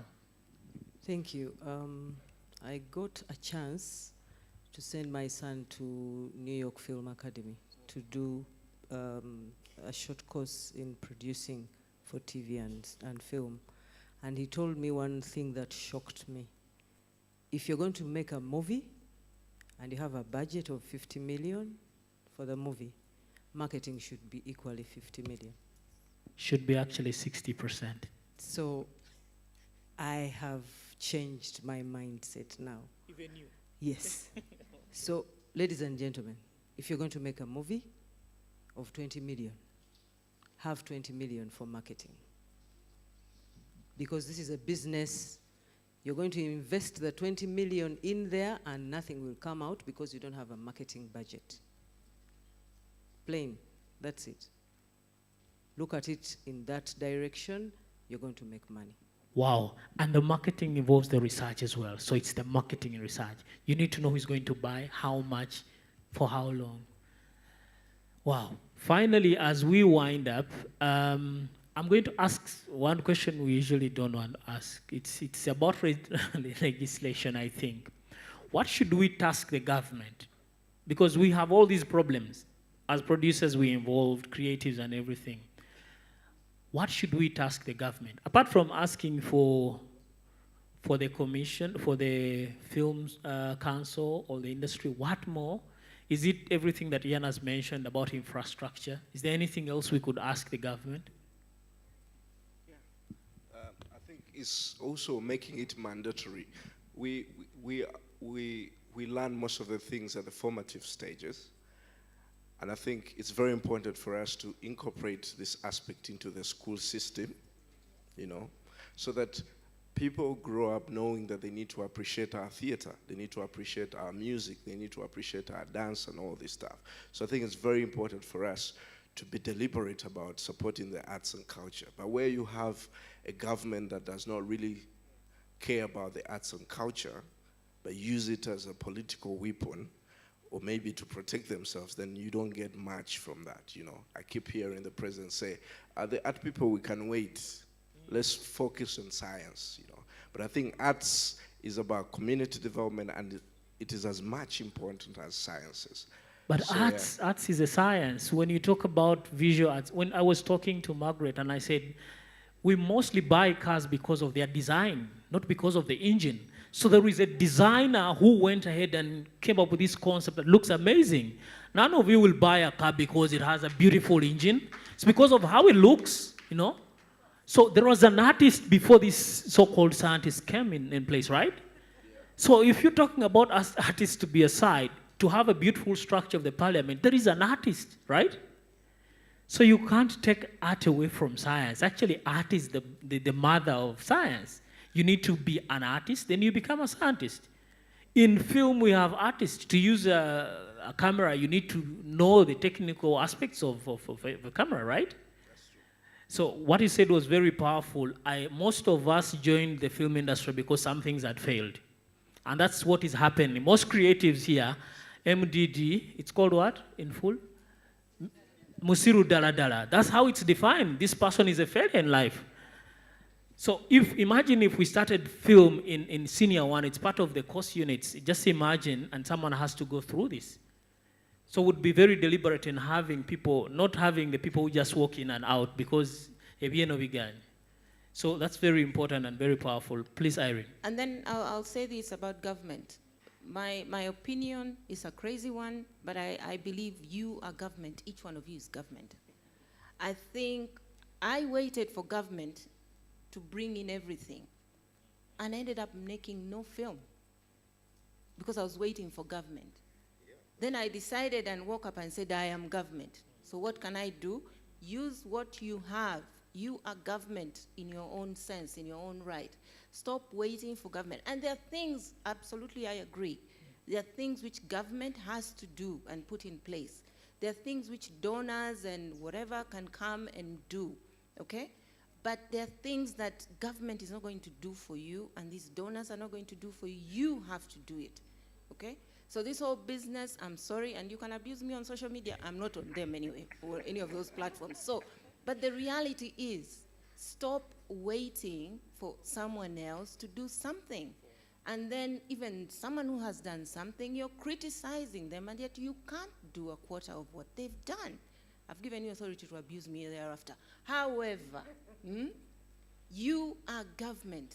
You have the potential. You have everything you need, okay? Stop complaining about money. Even if they, supposing now, right now, we say there's 20 million shillings here for someone, for you to take. What are you going to produce? Are you sure it's going to bring the money back? Is it, you know? So there are things that stop. I'm sorry. This whole thing of, I agree. There are things government ought to do or needs to do. But what part are you playing, you as an individual?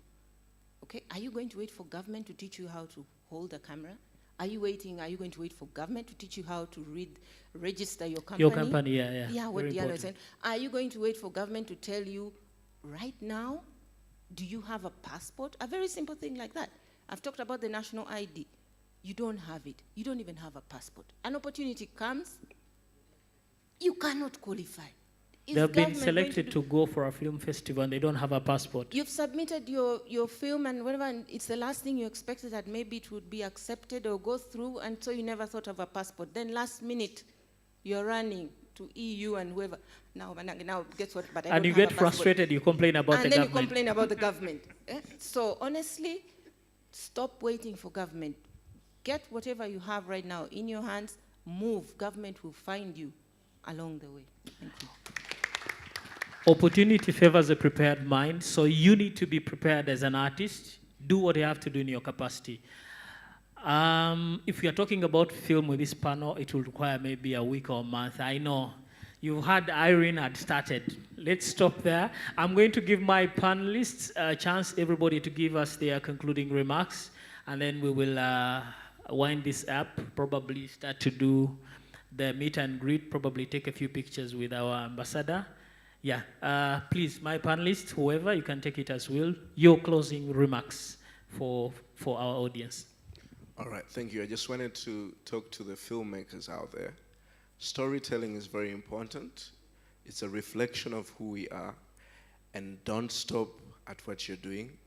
Keep going. And like my co-panelists said, use whatever tools you have, whatever resources you can access to be able to keep the spirit of storytelling. We need more stories, and we need to keep our cultures alive. Thank you very much, and I hope we can interact after this. Thanks. Thank you. I don't have closing remarks.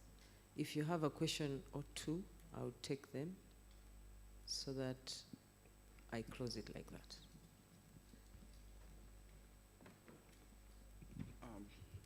Mine goes to the context of the Ugandan narrative or the Ugandan story.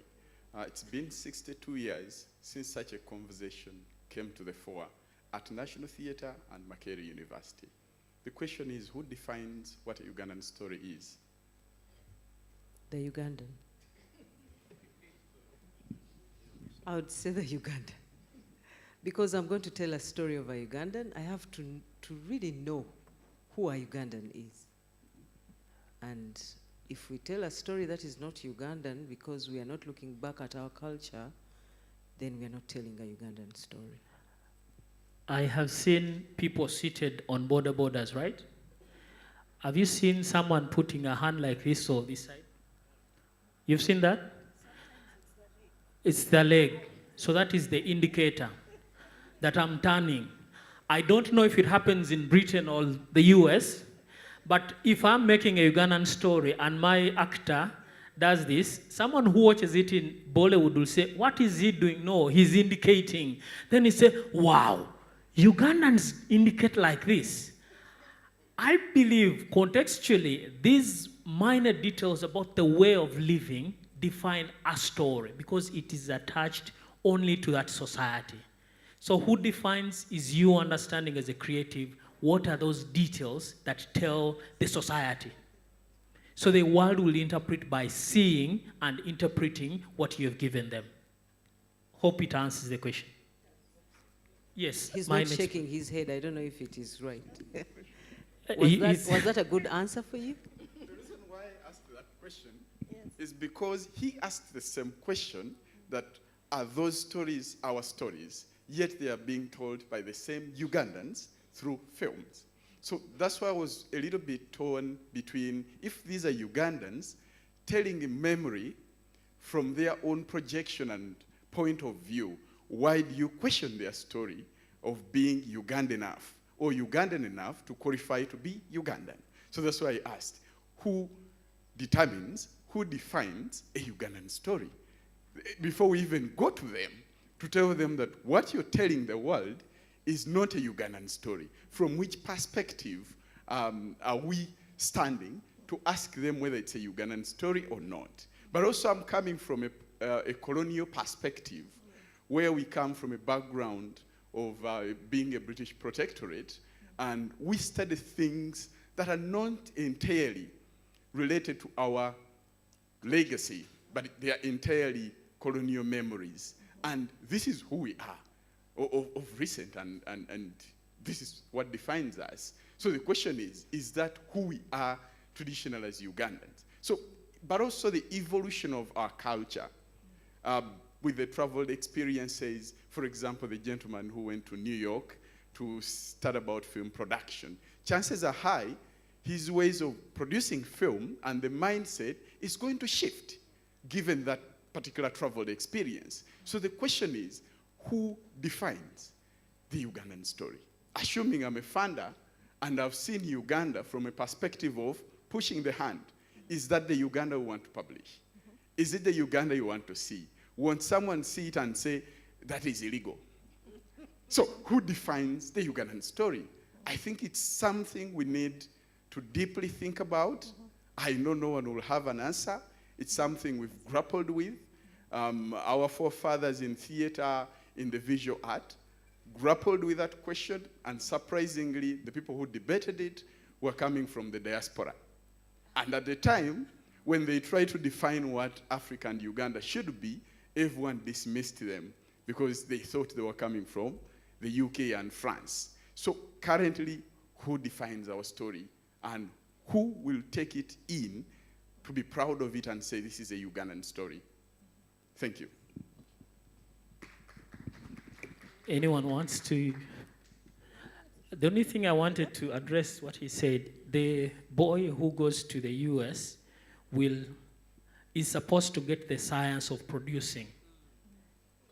He's supposed to get the science, that's the technical ability, to come and produce the Ugandan story. So he's not going, unless he goes there, it's called what, and he's brainwashed into, but if, yes, somebody else? I think it's a debate that needs to have a workshop or something, and we decide on what we want to tell the world. Thank you.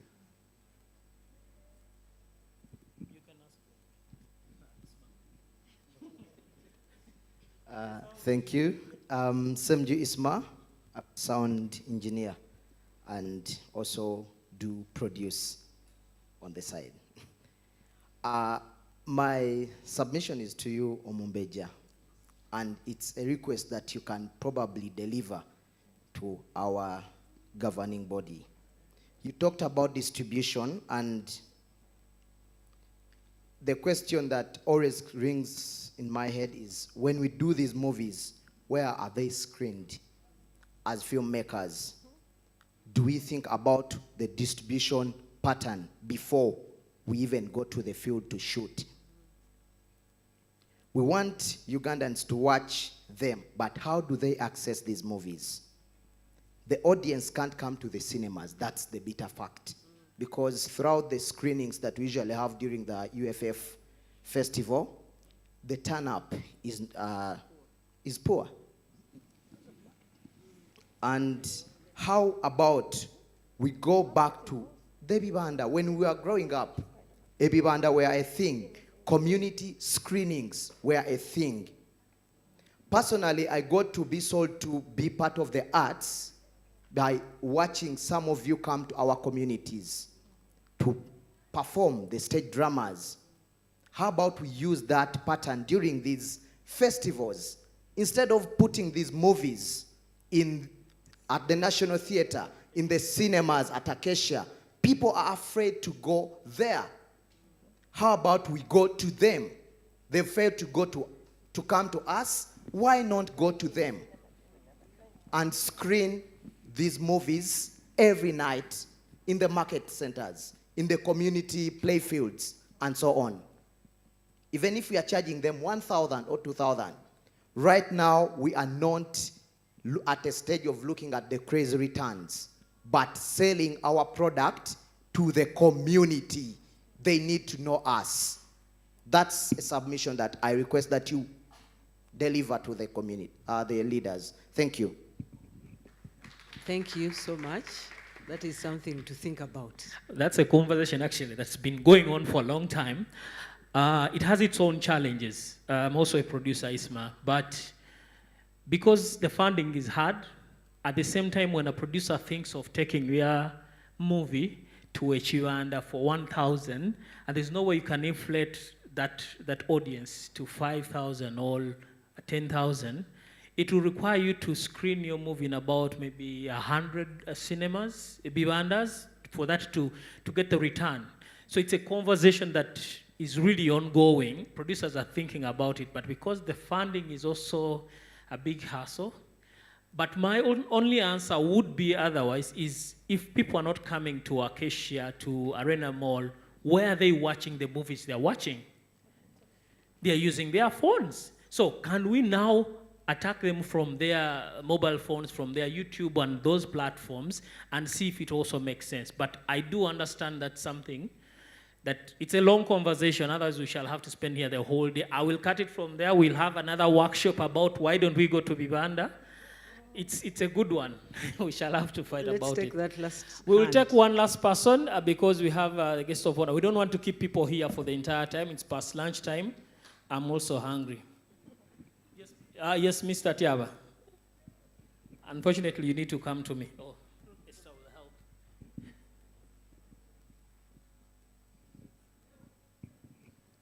Thank you, Mr. Diaro. My name is Tiaba Charles. I go straight to, I wish to thank Mr. Msingwisi to bring Maggie. Maggie, you had left, you had started something and then left to Kenya or something, but now... To Nairobi, yes, I was posted there. Mm. You had started something, it was something good. But now since you're back, I will jump straight to what you said. We have advocated for a film office here with Mariam. We have pushed for the film office because there is nothing you can do without that department. And there are so many co-production arrangements that have come here. There are some Indians who came here and they wanted to forge a co-production treaty with Uganda. But I saw the runarounds in the corridors because there was no minister which is entitled to sign for that film. So I think it will help us in that. So I will go straight to who defines a Ugandan film. A Ugandan story, because there are two things, a Ugandan film and a Ugandan story. I can do my film from a Ugandan story. So you see the Queen of Katwe? The product is an American film, but the story is a Ugandan film. You see? So those are two things that we should find. But a Ugandan story is a maker who defines everything. A maker, because film, like Diaro said, if I want to portray a person riding border, I will behave like the other bad driver, the bad rider. But they are good Ugandan riders who drive well. I mean, they put on that indicator, and they, you know, if I do that, you say, no, he's not portrayed Ugandan. So a maker defines a Ugandan story. Because I do a story from my own perspective, defining a Ugandan, branding Uganda. So if I brand Uganda to be powerful as an American, as America, you will not tell me that I have not done a crying actor. Now I am building a jolly actor. So no, that's not a Ugandan way. So let's not bog down the development, because film is a global, art. So I will not do a crying actor all the time, because Uganda is used to crying situations. So we are driving Uganda into a jolly space. So we are doing stories in our modified way. So I am saying, let the filmmakers project their stories in their own perspectives, not the Ugandan way. Thank you.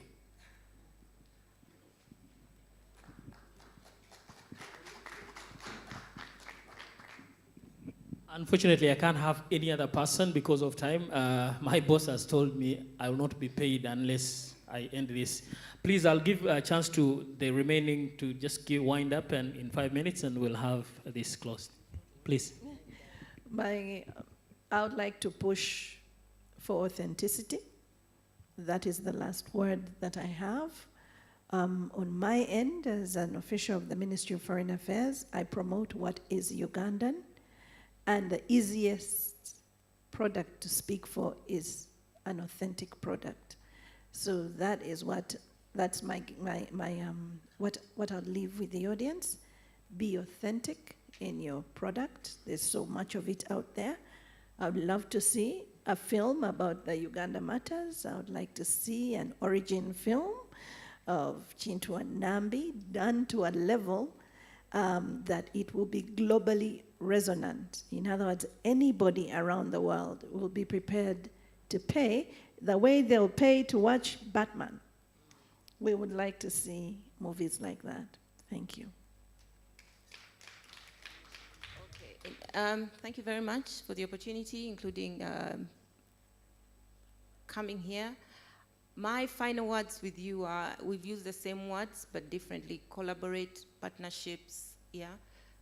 Come together, work on one single project, make sure, give it your all, yeah? Because alone you can't do it. Two, we are calling upon you to learn about taxes, financial literacy, marketing and distribution. Nobody has said it has to be you, the writer, the director, to do all that, okay? Learn about it, but then partner, add on to your team, which we haven't been doing, to be honest. We have been looking for the lighting, blah, blah, blah, but we haven't been thinking of marketing, distribution, PR, the finance, the lawyer. Yes, those are people who've been doing it. You Google, get a template off the internet and then adapt it, and that's supposed to work in these circumstances. Nobody's telling you to be all that. You can't be a jack of all trades. However, these are people, we are talking about the partners. As the same way you get an actress to contribute their time, the cameraman and whoever the other crew is, add these other people on your team. Get a lawyer on your team. Get I think we've talked about it. Get someone to handle the finances. I know we want to do it all, especially the finances. Members, you cannot, okay? He's talked, Ian has said it, they're not going to be able to deal with you. You have no, no books of accounts. They are not matching.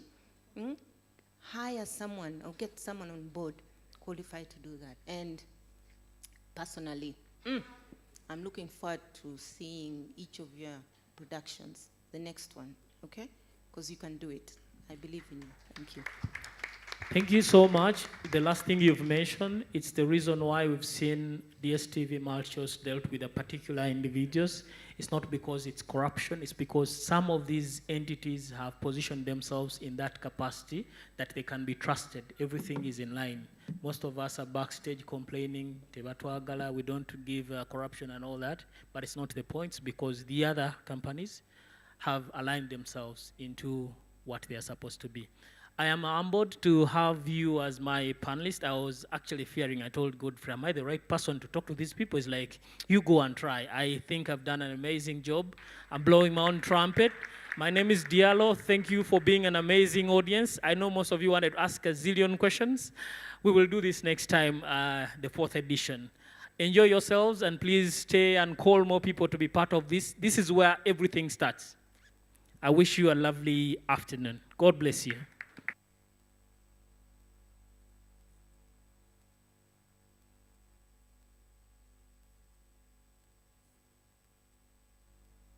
Lights, cameras, and action. The Film and Culture Market 2024 is back for its 3rd edition, bigger and more impactful than ever. Join us from September 9th to 11th at the National Theatre Kampala. Brought to you by Kampala Film Development Foundation. Experience the magic of East African cinema with exclusive film screenings, captivating dance performances, and inspiring workshops. Dive into exhibitions, film screenings, theatre plays, dance shows, music performances, and more.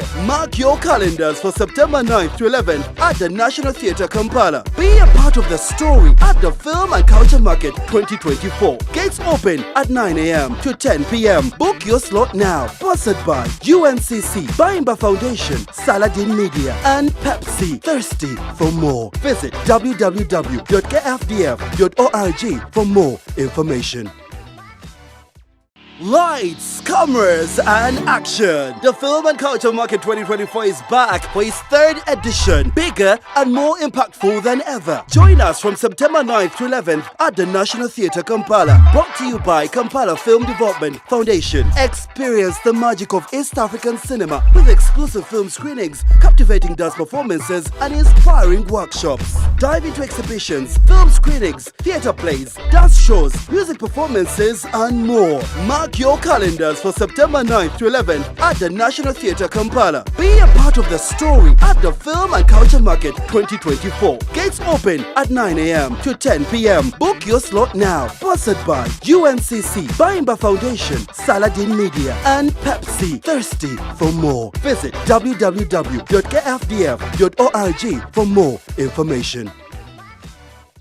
Lights, cameras, and action. The Film and Culture Market 2024 is back for its 3rd edition, bigger and more impactful than ever. Join us from September 9th to 11th at the National Theatre Kampala. Brought to you by Kampala Film Development Foundation. Experience the magic of East African cinema with exclusive film screenings, captivating dance performances, and inspiring workshops. Dive into exhibitions, film screenings, theatre plays, dance shows, music performances, and more. Mark your calendars for September 9th to 11th at the National Theatre Kampala. Be a part of the story at the Film and Culture Market 2024. Gates open at 9 a.m. to 10 p.m. Book your slot now. Sponsored by UNCC, Baimba Foundation, Saladin Media, and Pepsi. Thirsty for more? Visit www.kfdf.org for more information.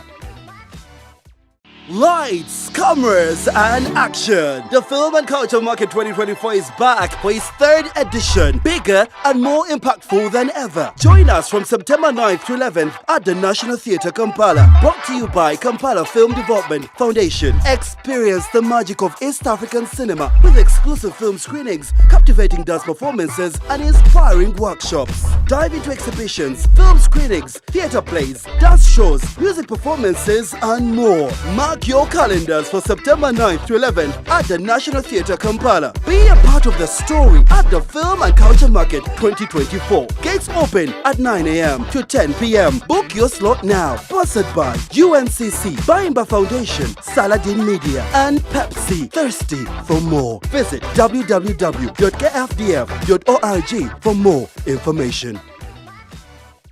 Lights, cameras, and action. The Film and Culture Market 2024 is back for its third edition, bigger and more impactful than ever. Join us from September 9th to 11th at the National Theatre Kampala. Brought to you by Kampala Film Development Foundation. Experience the magic of East African cinema with exclusive film screenings, captivating dance performances, and inspiring workshops. Dive into exhibitions, film screenings, theatre plays, dance shows, music performances, and more. Mark your calendars for September 9th to 11th at the National Theatre Kampala. Be a part of the story at the Film and Culture Market 2024. Gates open at 9 a.m. to 10 p.m. Book your slot now. Sponsored by UNCC, Baimba Foundation, Saladin Media, and Pepsi. Thirsty for more? Visit www.kfdf.org for more information.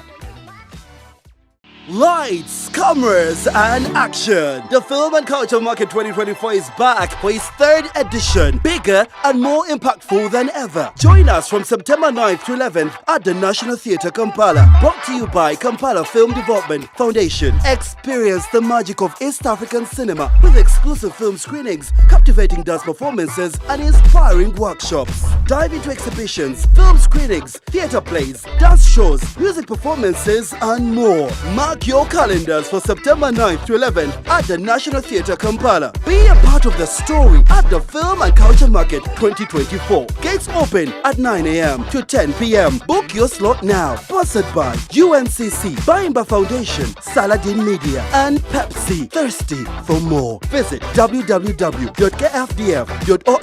for more information. Lights, cameras, and action. The Film and Culture Market 2024 is back for its third edition, bigger and more impactful than ever. Join us from September 9th to 11th at the National Theatre Kampala. Brought to you by Kampala Film Development Foundation. Experience the magic of East African cinema with exclusive film screenings, captivating dance performances, and inspiring workshops. Dive into exhibitions, film screenings, theatre plays, dance shows, music performances, and more. Mark your calendars for September 9th to 11th at the National Theatre Kampala. Be a part of the story at the Film and Culture Market 2024. Gates open at 9 a.m. to 10 p.m. Book your slot now. Sponsored by UNCC, Baimba Foundation, Saladin Media, and Pepsi. Thirsty for more? Visit www.kfdf.org for more information. Lights, cameras, and action. The Film and Culture Market 2024 is back for its third edition, bigger and more impactful than ever. Join us from September 9th to 11th at the National Theatre Kampala. Brought to you by Kampala Film Development Foundation. Experience the magic of East African cinema with exclusive film screenings, captivating dance performances, and inspiring workshops. Dive into exhibitions, film screenings, theatre plays, dance shows, music performances, and more. Mark your calendars for September 9th to 11th at the National Theatre Kampala. Be a part of the story at the Film and Culture Market 2024. Gates open at 9 a.m. to 10 p.m. Book your slot now. Sponsored by UNCC, Baimba Foundation, Saladin Media, and Pepsi. Thirsty for more? Visit www.kfdf.org for more information. Lights, cameras, and action. The Film and Culture Market 2024 is back for its third edition, bigger and more impactful than ever. Join us from September 9th to 11th at the National Theatre Kampala. Brought to you by Kampala Film Development Foundation. Experience the magic of East African cinema with exclusive film screenings, captivating dance performances, and inspiring workshops. Dive into exhibitions, film screenings, theatre plays, dance shows, music performances, and more. Mark Mark your calendars for September 9th to 11th at the National Theatre Kampala. Be a part of the story at the Film and Culture Market 2024. Gates open at 9 a.m. to 10 p.m. Book your slot now. Sponsored by UNCC, Baimba Foundation, Saladin Media, and Pepsi. Thirsty for more? Visit www.kfdf.org for more information. Lights, cameras, and action. The Film and Culture Market 2024 is back for its third edition, bigger and more impactful than ever. Join us from September 9th to 11th at the National Theatre Kampala. Brought to you by Kampala Film Development Foundation. Experience the magic of East African cinema with exclusive film screenings, captivating dance performances, and inspiring workshops. Dive into exhibitions, film screenings, theatre plays, dance shows, music performances, and more. Mark your calendars for September 9th to 11th at the National Theatre Kampala. Be a part of the story at the Film and Culture Market 2024. Gates open at 9 a.m. to 10 p.m. Book your slot now. Sponsored by UNCC, Baimba Foundation, Saladin Media, and Pepsi. Thirsty for more? Visit www.kfdf.org for more information.